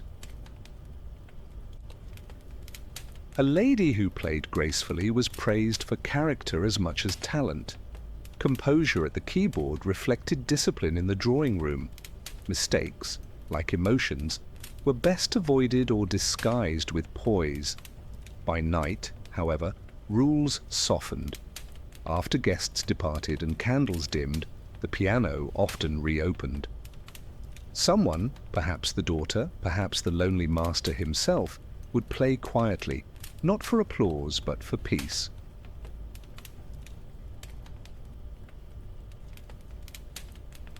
The sound floated through corridors like warm breath, haunting and human. Certain pieces became confessions, Chopin for longing, Schubert for regret, Beethoven for anger, smoothed into respectability. The music spoke truths that speech could not. Even servants paused downstairs, ears tilted toward forbidden tenderness. For a few moments, hierarchy dissolved into harmony. The Victorians treated music as medicine for the soul, though they never called it that. Doctors prescribed light airs for melancholy, brisk waltzes for fatigue. They believed melody could discipline emotion, as though grief, properly orchestrated, ceased to be dangerous. You might smile, playlists are merely polite descendants of that idea. Women were the empire's evening musicians. Their fingers, pale and practiced, turned expectation into melody. Behind closed doors, the same skill became expression, a conversation with absence. The piano was where they could speak without consequence. Sometimes, when the moon hit the window just right, the entire room shimmered with reflection. Candles multiplying endlessly in the black lacquer of the instrument. You can almost see it. Light trembling in rhythm, as if the house itself were listening. Men, too, played occasionally. Violins, flutes, or the occasional sentimental tune on guitar. They liked the image of sensitivity safely enclosed by power. Nothing was more fashionable than melancholy performed with restraint. The servants cleaning silver downstairs learned entire sonatas by repetition alone. Without ever touching the keys, they memorized elegance by ear. Music traveled through the floors like empathy disguised as sound. Every note carried weight. A waltz meant nostalgia. A nocturne meant insomnia. Silence between phrases meant more than either. The Victorians never said what they felt, but they played it faithfully. As the final chord faded, someone would sigh, close the lid, and blow out the lamp. The last vibration lingered in the wood, invisible but alive. The next morning, the piano would appear polished, mute, innocent of emotion. Yet if you leaned close, you might still hear it hum faintly. A ghost made of harmony, trapped in varnish, waiting for permission to feel again. The chandeliers blaze as if refusing darkness. You can almost smell the mix of champagne, candle smoke, and roses, the fragrance of exhaustion dressed as ecstasy. The ballroom gleams in gold and mirror, its polished floor reflecting silk like a shallow lake. Every detail designed to convince the empire it will never grow old. Balls were the Victorian calendar's crown. To be invited was triumph. To attend, obligation disguised as joy. Guests arrived hours late on purpose. Lateness was status measured in elegance. Each bow, each curtsy, each practiced laugh was social currency. The orchestra swelled. Waltzes unfolded in perfect circles, lace and tails spinning like clockwork.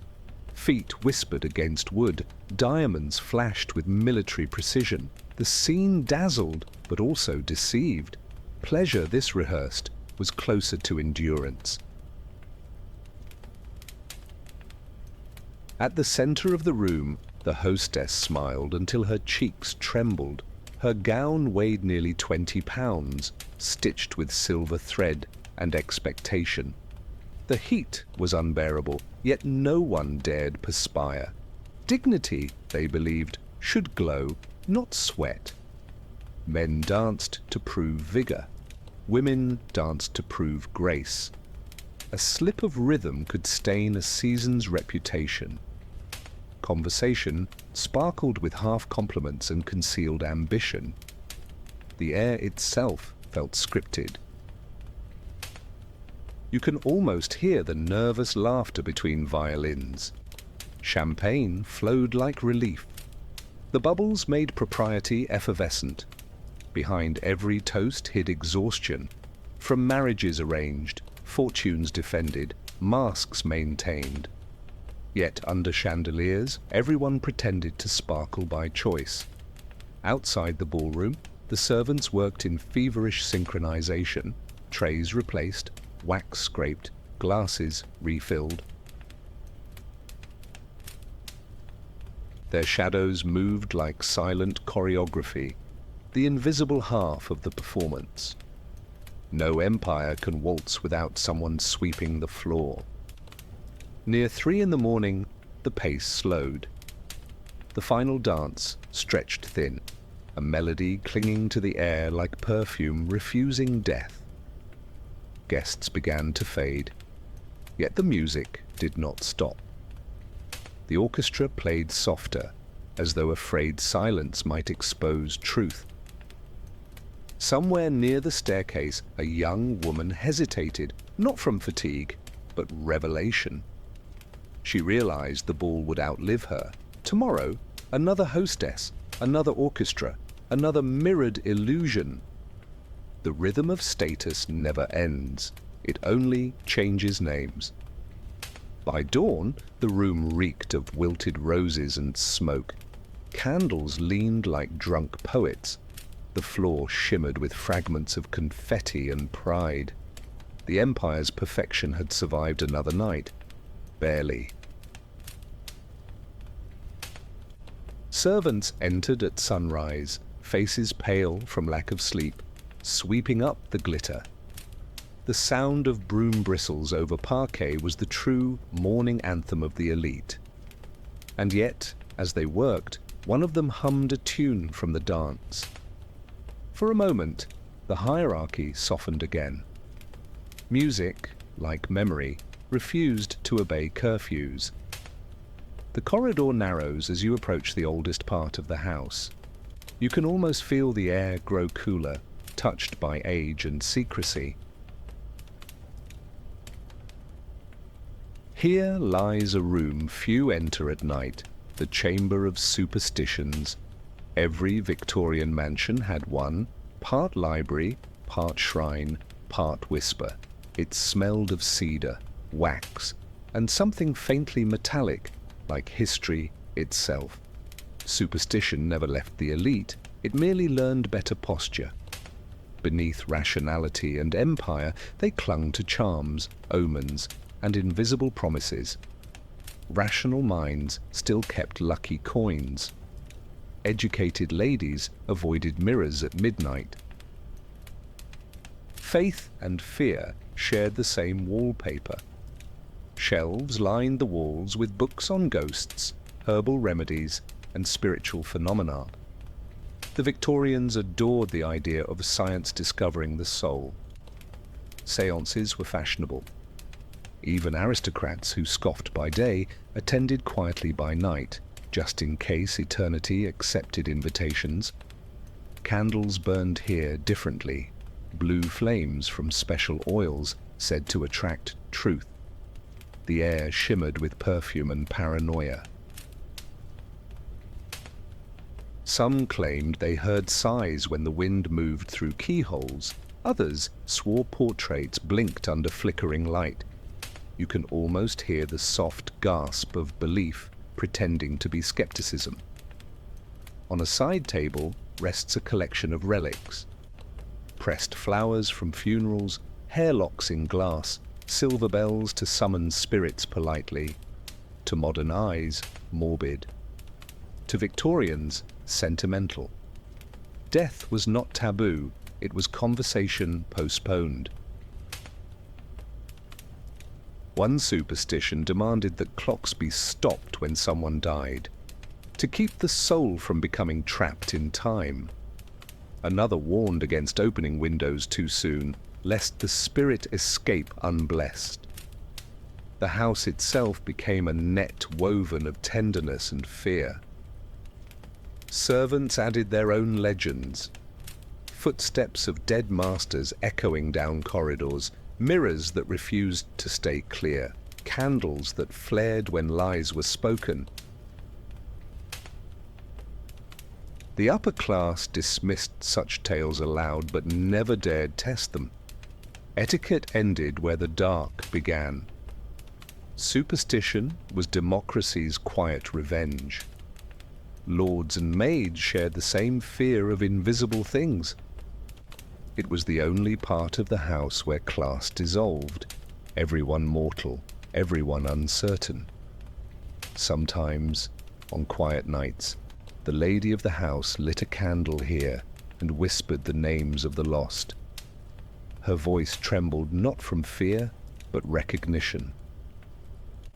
Love and superstition often sound alike when spoken softly. This room also stored remedies, dried lavender for peace, salt in corners against envy, mirrors draped during storms to confuse lightning. Science laughed. Grief didn't. Ritual gave chaos a schedule. The strangest thing is how calm the room feels. The ghosts, if they exist, are polite. They've learned the house's manners. You can almost imagine them bowing in candlelight, amused that the living still pretend control. And as you close the door behind you, the flame flickers once, not warning, not welcome, just reminder. Belief, no matter how refined, is simply fear, spoken beautifully. The mirror hangs opposite the bed, framed in gilt so intricate it resembles frozen sunlight. You can almost see your reflection there, doubled in candlelight, soft, trembling, slightly unreal.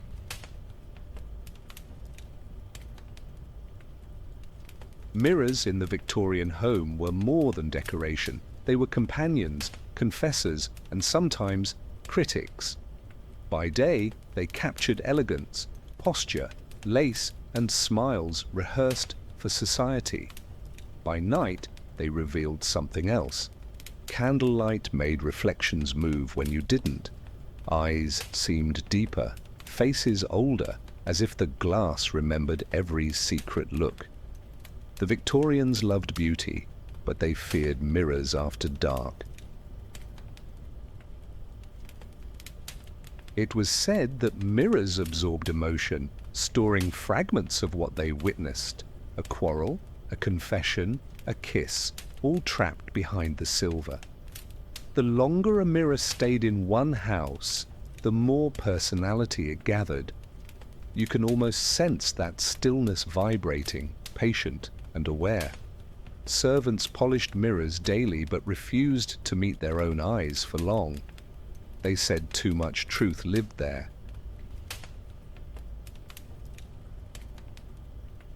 Some claimed the mirrors whispered faintly when rooms were empty, replaying moments the world preferred to forget. The line between superstition and memory blurred elegantly. In bedrooms, mirrors were sometimes covered at night, not for modesty, but protection. The Victorians believed a soul might slip into its reflection during sleep and forget the way back. You can smile, but they took it seriously enough to shroud glass like mourning. Artists adored mirrors for what they promised: endless repetition, identity refracted into art. Yet most people feared what the mirror offered honestly: recognition without flattery. In a culture built on performance, true reflection was nearly indecent. Some mirrors were rumored cursed. Guests who glimpsed their reflections claimed to see strangers, or versions of themselves wearing sorrow not yet earned. The rational mind blamed distortion. The heart suspected destiny. The Victorians, ever polite, called such experiences optical unease. A poet once wrote that mirrors remember better than people. In Victorian parlours, where faces changed faster than fortunes, that felt almost comforting. Glass became history's diary, silent, loyal, unaltered. During storms, lightning sometimes flashed across mirrors, illuminating rooms for a heartbeat. In that instant, reflection and reality fused, a portrait painted by nature itself. It was both terrifying and divine, like being caught looking directly at your own soul. When the house aged, its mirrors aged too, glass clouded, silver darkened. They became portals not to vanity, but nostalgia. The faded reflection felt merciful, forgiving imperfection it once exposed. Time, it seems, grants kindness even to judgment. Before sleep, the mistress of the house often paused before the mirror, candle trembling in her hand. "You've seen it all," she whispered, smiling faintly. The reflection said nothing, but the silence felt familiar, as though agreement had become its language. And as she blew out the flame, the mirror's surface caught the final glow, storing it quietly. Another secret added to the collection of faces it would never forget. The servants' corridor is quiet now. You can almost hear the breath of the sleeping house, slow and even.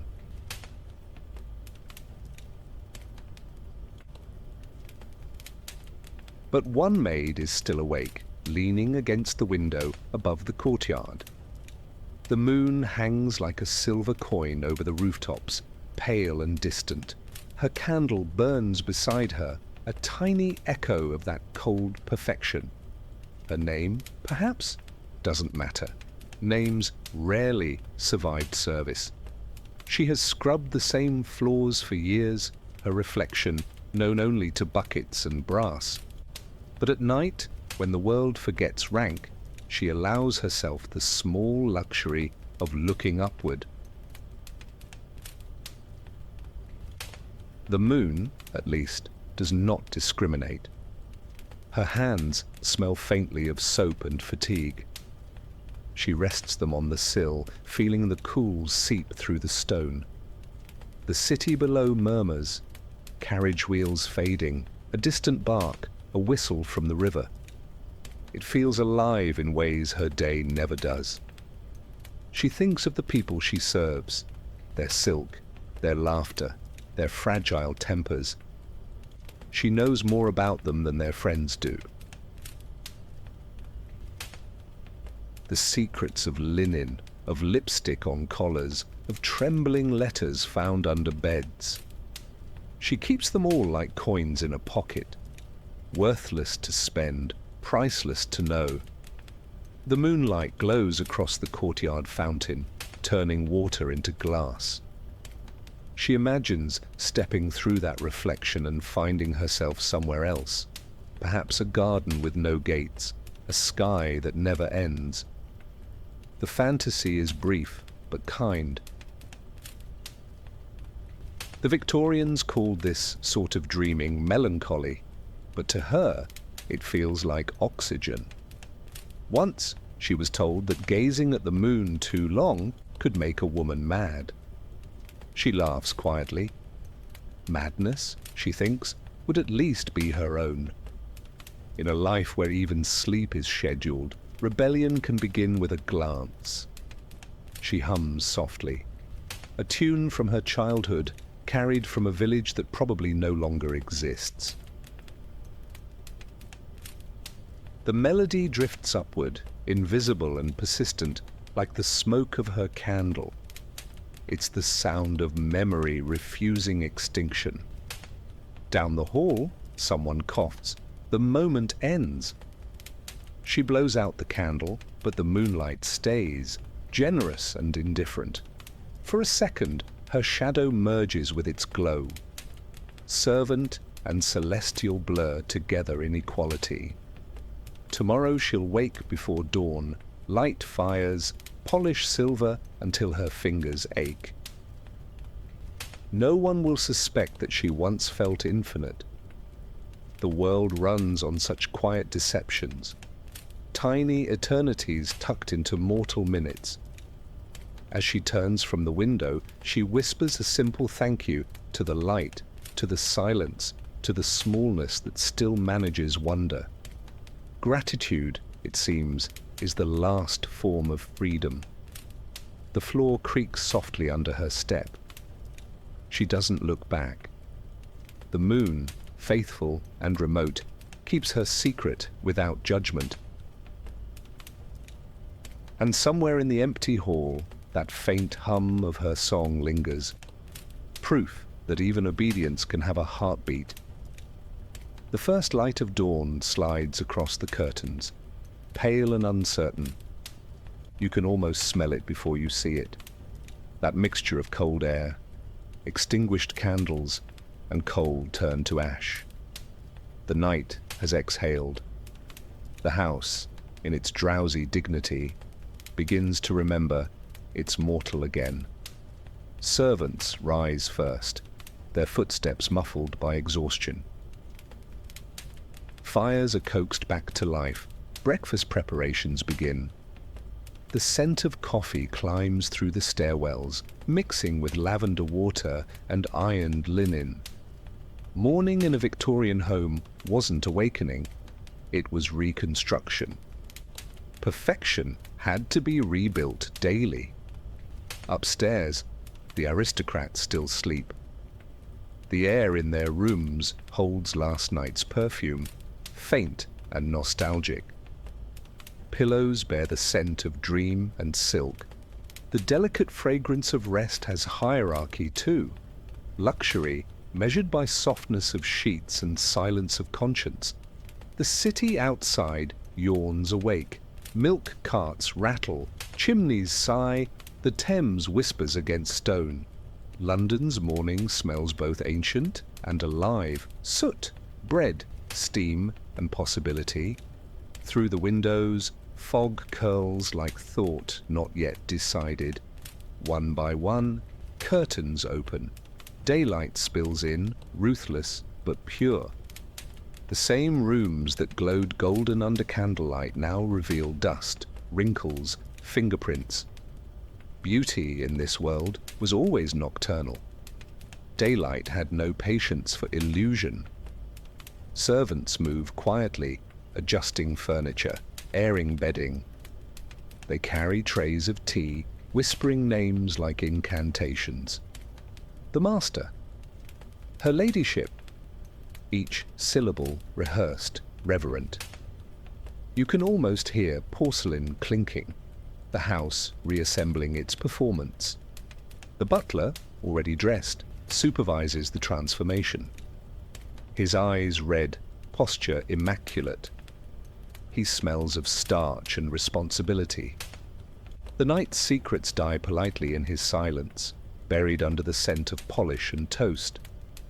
A maid shakes out drapes, releasing yesterday's air, perfume, whispers, superstition, laughter, all fluttering briefly before vanishing into sunlight. The room feels lighter but emptier too, as if the night had been a dream. The house isn't sure it wants to forget. By 8, everything gleams again. Beds remade, curtains crisp, mirrors obedient.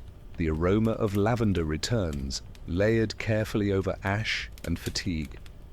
Morning is victory by repetition, proof that control can resurrect itself daily. Outside, the garden shines wet with dew. Inside, the last candle, smoke curls upward like a departing soul.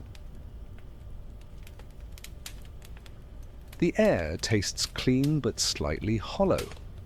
Beauty, after all, is just the smell of order reasserting itself. And as breakfast bells ring, the house resumes its heartbeat.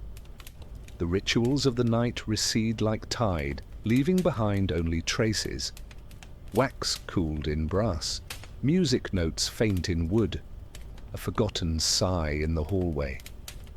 The smell of morning, delicate and disciplined, settles across the mansion like forgiveness.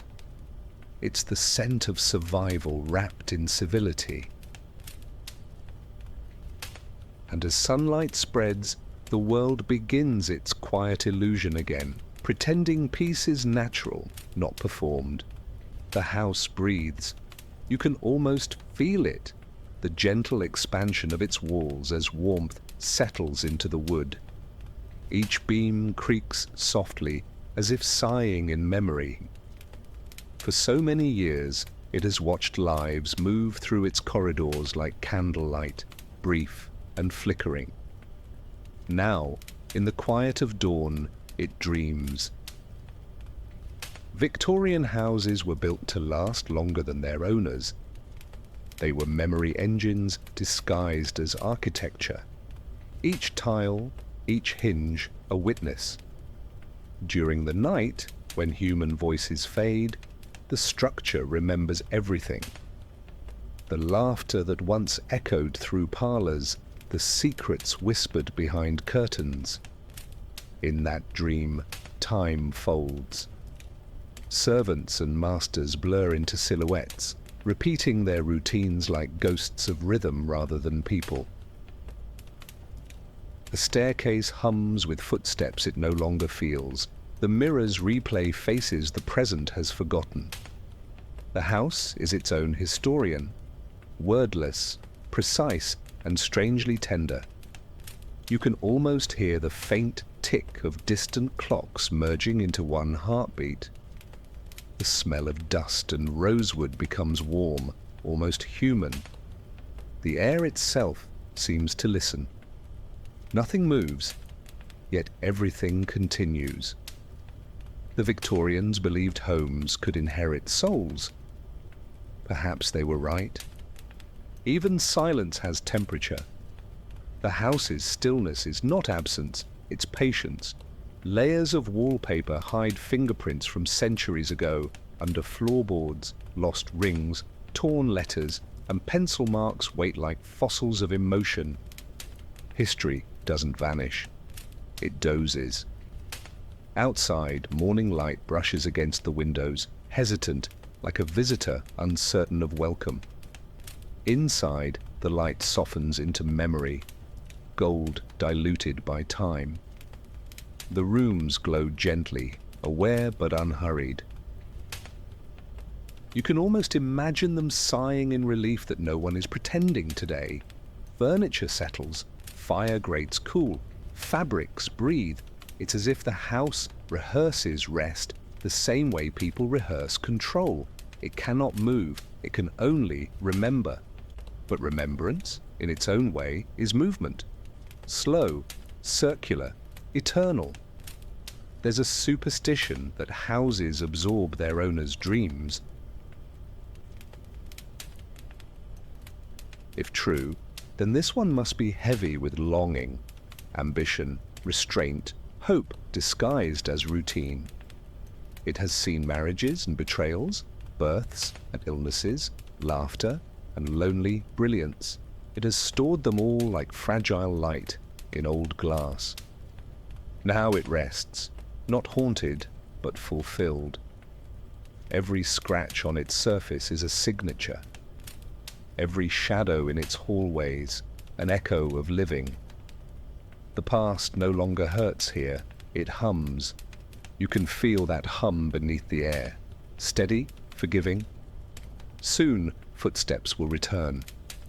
Doors will open, curtains will be drawn, and illusion will rebuild itself. But for now, the house belongs to itself, breathing slowly, dreaming quietly. And as sunlight stretches across its walls, you realize something simple. It is not the people who own the house. It is the house that keeps them, lovingly, long after they are gone. Velvet swallows light. You can almost see it, with the way heavy drapes absorb the morning glow until only a muted shimmer remains. In the Victorian night, velvet was everywhere. Curtains, cushions, gowns. It wasn't just luxury. It was silence made visible. The touch of it is unmistakable, soft yet dense, like breath trapped in fabric. The wealthy adored it because it dulled sound, slowed movement, softened time. A velvet room was a world half asleep. Even footsteps entered reluctantly, cautious not to disturb the thick air. The Victorians believed silence was a mark of refinement. Noise belonged to factories, markets, and poverty. Quiet, therefore, was power, proof that one could afford stillness. Velvet was the instrument of that proof. Every inch of fabric whispered wealth while concealing weariness. You can almost hear the hush it creates. Conversations cushioned, laughter swallowed, sighs fading before they can echo. The house becomes a temple of restraint, a sanctuary for unspoken fatigue. In such silence, thought itself grows audible. Sometimes, that quiet comforted. Other times, it pressed too close. People wrote of the velvet suffocation, the peculiar anxiety of too much softness. When everything around you whispers, even your own heartbeat sounds impolite.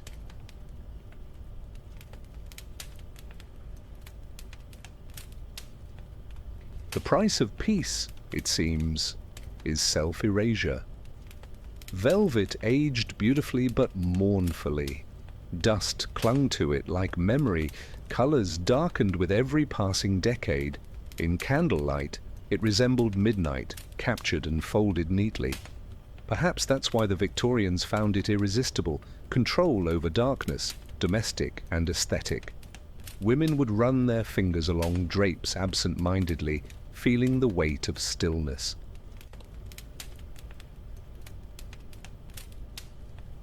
It became ritual, touch without motion, presence without demand. Even intimacy, in that age, learned the language of restraint.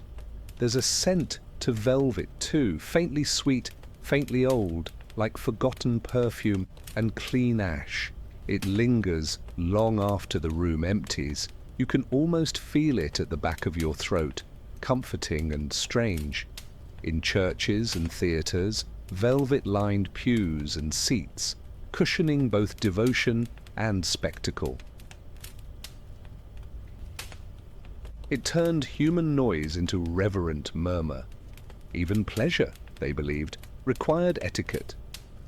Eventually, velvet silence became a metaphor for the era itself. Rich, refined, and secretly heavy. Behind every curtain of composure, longing waited patiently. But longing, when quiet enough, becomes indistinguishable from grace. When night falls again, the same drapes are drawn, sealing the world into hush once more. The room exhales its soft authority. The silence feels ancient, familiar, forgiving. And as you breathe it in, you understand why the Victorians adored it. Not because it muted the world, but because, for a moment, it made the world feel safe. The bed waits, deep and wide, its sheets cool and uncreased. You can almost feel the weight of the feather mattress, not heavy, but immense, like sinking into a cloud that remembers every dream it has held. The Victorians took sleep seriously. To them, rest was not escape, but ceremony. Each bed was a monument of comfort. Layers upon layers, linen, wool, down, quilt. The air smelled faintly of starch and lavender, a fragrance both soothing and obedient. A maid had fluffed the pillows precisely, her hands knowing exactly how much softness privilege required. Feather beds were treasures. Feathers were sorted by hand, their lightness proof of purity. A good mattress could last a generation, growing more personal with each night. Beneath the weight of velvet canopies, people sank into a luxury so complete it bordered on surrender. Sleep was moral in the Victorian sense. The industrious were expected to rest properly, not too long, not too passionately. Dreaming was permitted, but only in moderation. Excessive imagination, they warned, led to mental disarray. You can almost smile, as if even sleep needed etiquette. The rich slept differently from the poor. In London's East End, families shared straw pallets near smoky fires. In Belgravia, silence was so profound that even breathing felt rehearsed. Comfort, then as now, was the finest line between exhaustion and peace. Doctors prescribed sleep as medicine for hysteria, grief, even ambition. The cure for every ailment was stillness. Beds became altars of submission, to health, to faith, to control. Lying still meant being respectable. Some beds held love, others held only duty. Couples who never spoke by day sometimes shared the same breath by night, unaware that proximity can be lonelier than distance. Pillows remembered tears the household never did. Feather beds also held danger. Coal fires smouldered too close, candles tipped, curtains caught flame. Dozens of noble families met their end in their sleep, consumed by comfort. Fire, the great equalizer, burned silk as easily as straw. When dawn light filtered through lace curtains, the bed seemed to rise with its occupant, reborn, untouched by the worries folded away with dreams. Servants shook the sheets briskly, chasing out ghosts of the night.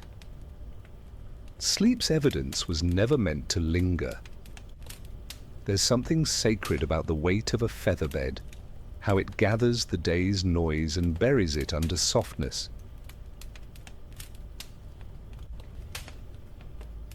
You can almost hear the faint sigh of fabric closing over thought. The body sinks, the mind releases its grip on meaning. In that descent, you realize what the Victorians perhaps knew all along, that true rest isn't the absence of motion, but the moment when the world forgets to demand your participation. And so, within folds of linen and silence, sleep begins, not as escape, but as gentle rehearsal for eternity. The lamp hums faintly, its wick curling inside the glass. You can almost see the glow, soft amber trembling against shadow. In the Victorian home, lamps were more than light. They were conversation. Each flicker, each adjustment of flame carried meaning. Entire evenings unfolded beneath their measured rhythm. Oil lamps replaced candles as symbols of progress. They burned longer, brighter, steadier. Refinement turned mechanical. Yet their scent still carried nostalgia. Whale oil, linseed, sometimes lavender.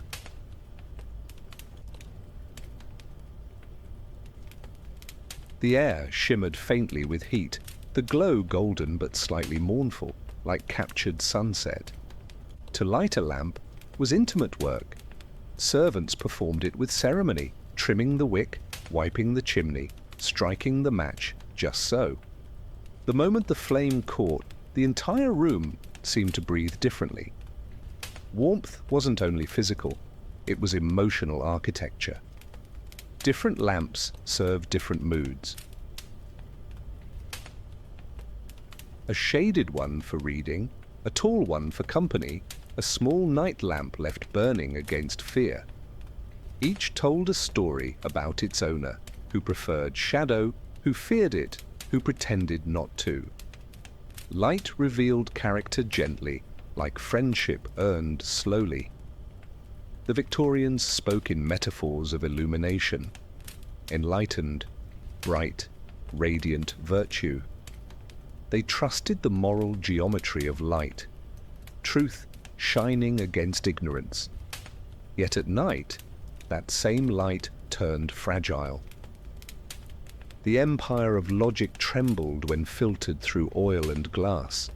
Lamps, unlike gaslight, needed tending. The flame demanded attention. Too high and it smoked, too low and it choked. Balance was beauty.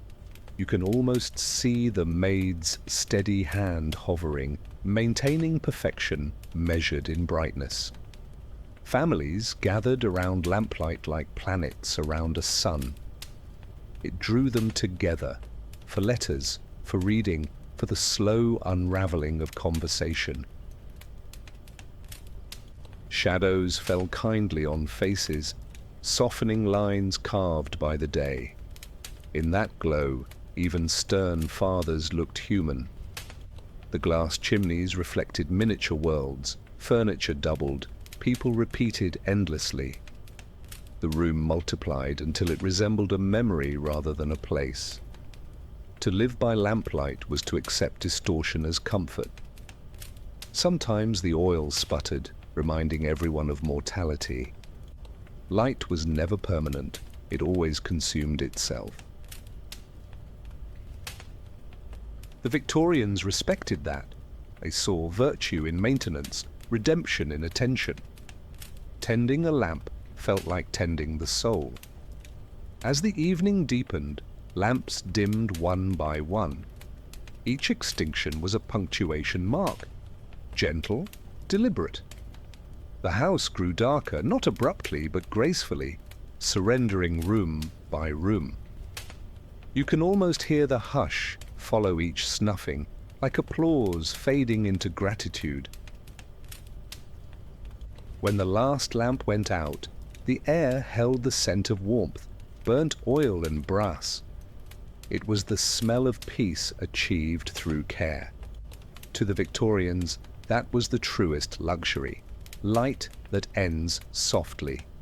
And in that final flicker, the house returned to darkness, not as emptiness, but as rest. For every glow, after all, needs shadow to remember what it means. The clock still ticks, but not evenly. You can almost hear it, a slow, deliberate pulse echoing through the empty corridor. Once it was the rhythm of the house, announcing meals, visitors, prayers, and bedtime. Now its hands move with hesitation, as though time itself were reluctant to continue. Victorian clocks were built with reverence. Oak cases, brass gears, pendulums polished like pride. To own one was to tame time, to prove that life could be measured, ordered, dignified. Yet, no matter how ornate the frame, time remained politely disobedient. At night, when silence grows thick, The ticking becomes louder than thought. It fills the room with memory disguised as rhythm. Each tick recalls a vanished moment, a dinner served, a secret overheard, a promise never fulfilled. You can almost feel the air lean toward the sound, listening as though it might confess. The Victorians believed punctuality was moral. Being late was an offense to civilization. Yet clocks in great houses were rarely accurate. They drifted by minutes, sometimes hours. The empire measured time precisely everywhere but home. There, illusion was more comforting than accuracy. Servants were charged with winding the clocks every evening, a quiet act of resurrection. Turning gears, setting hands. It felt like giving the house another day to exist.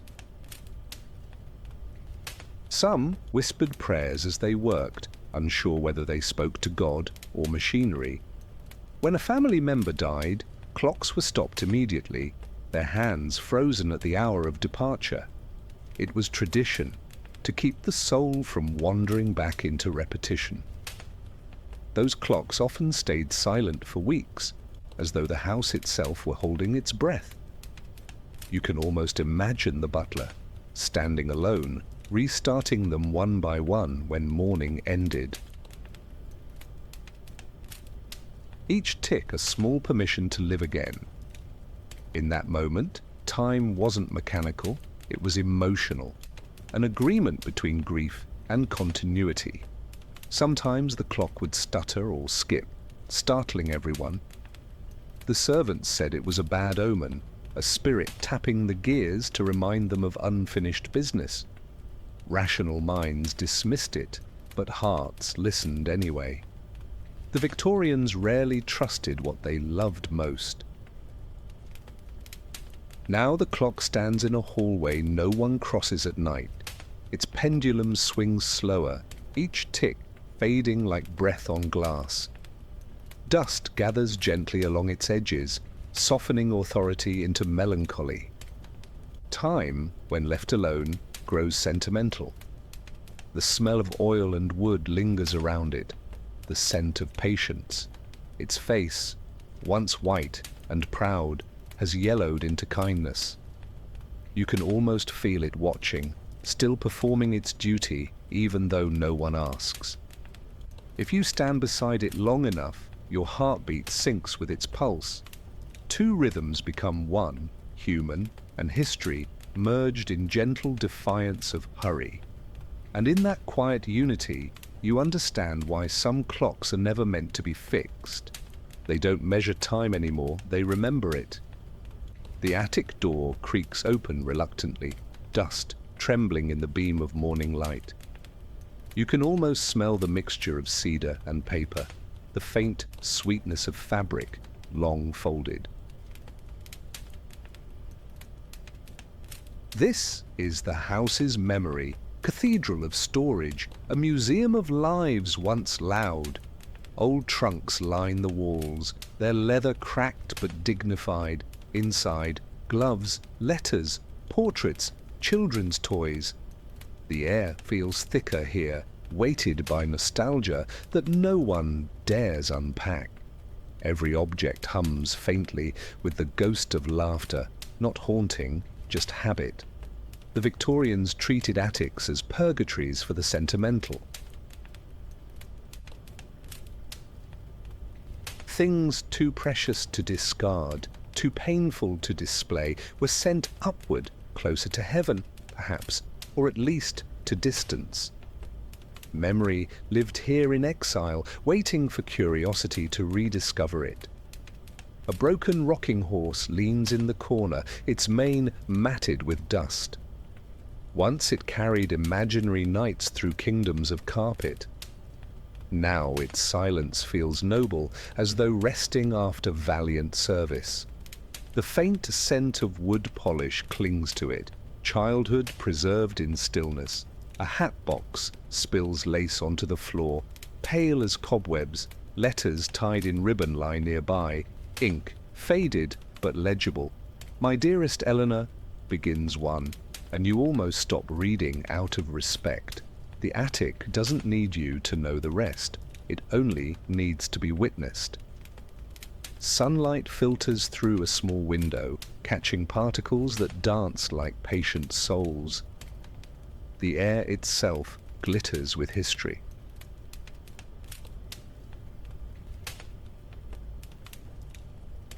Even silence here feels kind, a quiet too full to be empty. Servants rarely entered this space except to store or retrieve. It was considered impolite to rummage among a family's memories, but sometimes curiosity overcame caution.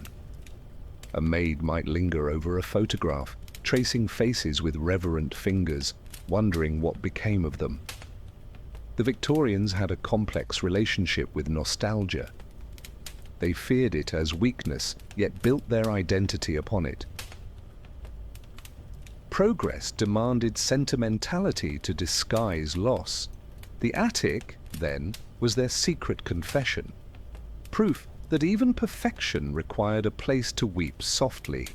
Sometimes, during storms, wind howled through the rafters and made toys rattle faintly. Children claimed it was laughter returning to visit. Adults smiled but avoided the attic at night. Memory, they knew, can be both comfort and critique.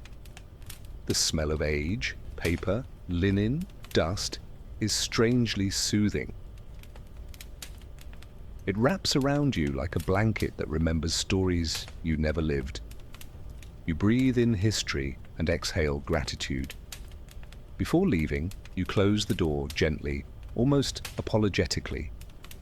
The attic sighs as it settles back into slumber. It doesn't want light.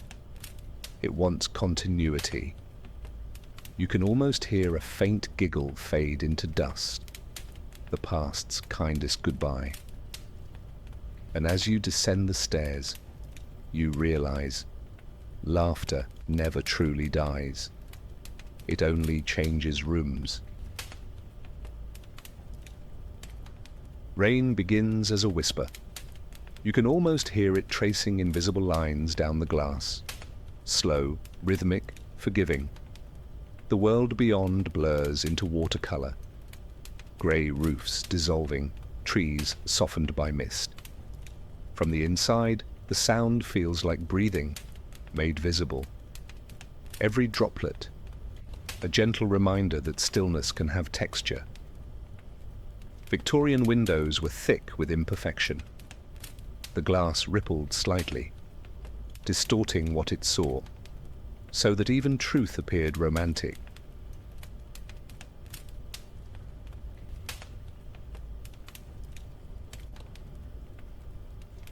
People often stood by them at night, not to look outward, but inward, the reflection merging with the storm outside. You can almost smell the dampness, earthy and metallic, drifting through tiny gaps in the frame. Curtains sway faintly, tired from years of duty. The air cools, and the scent of coal mingles with rain. A perfume unique to the 19th century, equal parts comfort and melancholy. Rain was conversation in those days. Letters delayed, visits postponed, thoughts prolonged. The Victorians wrote of it endlessly. Melancholy weather, cleansing sorrow, God's soft discipline. They gave rain emotion so they wouldn't have to feel it themselves. Inside, someone traces a finger through the condensation, writing a name that vanishes before it's finished. The gesture feels familiar, an attempt to exist briefly in a world that forgets. You can almost see the faint heart drawn on the fogged pane, disappearing as if shy. Servants moved quietly during storms, checking windows, mopping leaks. They knew the rhythm of rainfall better than the piano, the steady percussion of work. To them, rain meant effort. To their masters, reflection. The same sound, two meanings. The glass trembles under heavier drops. Candles flicker nearby, halos bending in the draught. Shadows ripple like water across the ceiling. In that moment, the entire room becomes part of the weather. Architecture surrendering to nature's patience. The Victorians adored melancholy safely contained. Rain outside was beautiful because it couldn't touch them. Comfort, after all, was control disguised as serenity. You might smile. Some comforts haven't changed. As hours pass, the rhythm softens again. Drips from gutters fall into puddles with sleepy consistency. The sky turns pale grey, the colour of surrender. The house exhales quietly, as though grateful for the distraction. Someone closes the shutters halfway, leaving just enough space for light to filter through the rain. The glow feels sacred, like grace diluted in silver. You can almost feel it on your skin, cool, cleansing, unhurried. Rain, in its politeness, never stays forever. Soon it will end, and the streets will shine like mirrors. But for now, the window watches, patient and wise.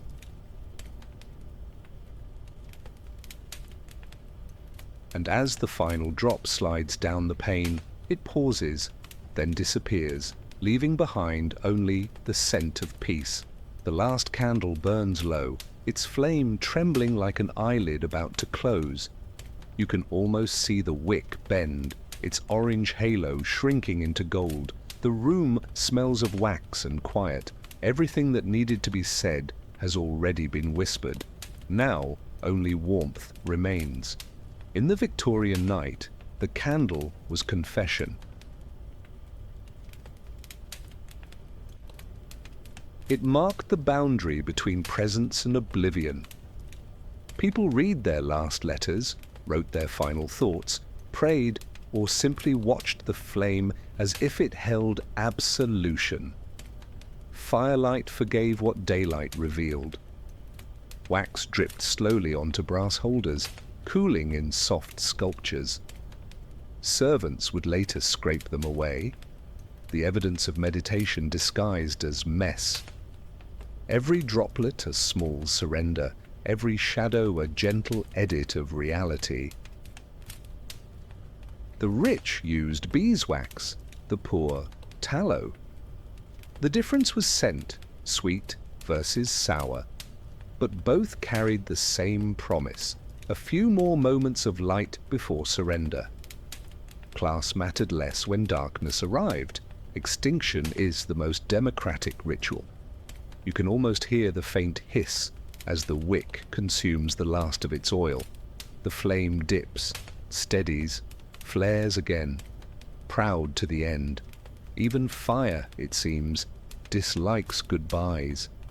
Candlelight softened the world. Faces became kind, floors turned poetic, time melted into glow. Lovers made vows in it, mourners found peace beside it. It was not light, but mercy shaped into flame. Writers described their best thoughts as candle-born. The shadows seemed to think alongside them, whispering phrases only silence could inspire. In an era obsessed with productivity, stillness was rebellion, and candles were accomplices. The Victorians believed one should never blow out a candle angrily. It disturbed the soul of the room. Flames deserved gratitude. A brief pause, a breath of thanks. And so, many ended the day the same way, quietly, deliberately, reverently. As the final inch of wax disappears, the flame folds inward like a sigh. For an instant, the air glows brighter, a last act of generosity, then vanishes. The darkness that follows is not empty. It's full of rest. The smoke curls upward, thin and blue, drawing invisible shapes in the air. It smells faintly sweet, faintly human. the residue of warmth. You can almost feel it brushing your skin, like farewell without sadness. In that darkness, you sense the house pausing too. The walls relax, the air deepens, the clocks slow. Every story of the night has been told. The candle's work is done. And as silence settles over everything, one truth lingers gently. Every light, no matter how small, changes the room forever. The night is almost gone, though you wouldn't know it. You can still feel the hush inside the house, the weightless quiet that lingers after a long exhale. The rooms are dark, but not empty. Every wall, every chair, every polished surface still carries warmth from the hours just past. You can almost hear the echo of distant footsteps, now only memory, fading into the fabric of silence. Outside, dawn is patient. The horizon glows pale gold, brushing softly against the grey edge of the city. Rainwater still clings to cobblestones, reflecting light like tiny mirrors that remember the night. The world is waking gently, and yet the house delays, as if reluctant to surrender its dream. Inside, the air is cool and kind. You can smell yesterday's candle smoke mingling with the faint sweetness of tea leaves left on a tray. The servants move quietly, as though afraid to disturb the peace they've inherited. Their motions, slow and practiced, become part of the lullaby. Every story told tonight of rituals, secrets, silences, rests now like dust settling on velvet. The aristocrats, the maids, the gardens, even the mirrors, all asleep again, content in their repetition. The house has completed its cycle, order restored, stillness redeemed, and you, sitting here in the quiet, can feel that same rhythm within yourself. The slow fade of thought, the gentle unclenching of the day. The world outside your window may not wear lace or velvety, but the silence, the calm, the release, that belongs to you now. You can almost imagine the last candle being relit, not for light, but for remembrance. It flickers once, softly, as though acknowledging your presence. Then it steadies, calm, golden, eternal. Its glow feels familiar, like the echo of an old soul still humming through time. In this moment, nothing demands your attention. You are allowed to simply exist, like the house, breathing without purpose, listening without thought. Sleep doesn't arrive all at once. It gathers quietly, the way mist fills valleys, gentle and certain. The Victorians believed that the night carried truth, that when the world grew quiet enough, the heart began to speak in its own language. Perhaps that's what you've been hearing all along. Not history, not ghosts, but the soft pulse of being alive. Outside, the fog thins, and the first bird begins to sing. Hesitant, then sure. It's the same song every morning, unchanged for centuries. Continuity disguised as hope.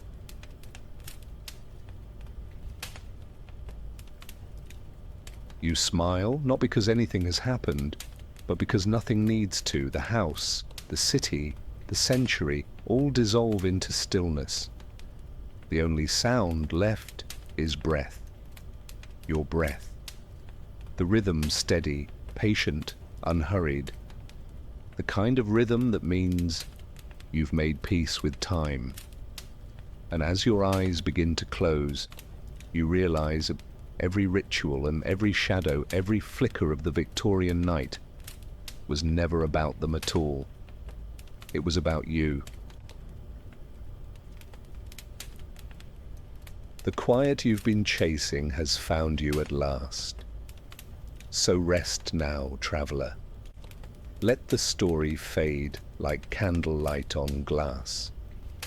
Let the house dream again, and dream with it. Good night, and thank you for staying until the end.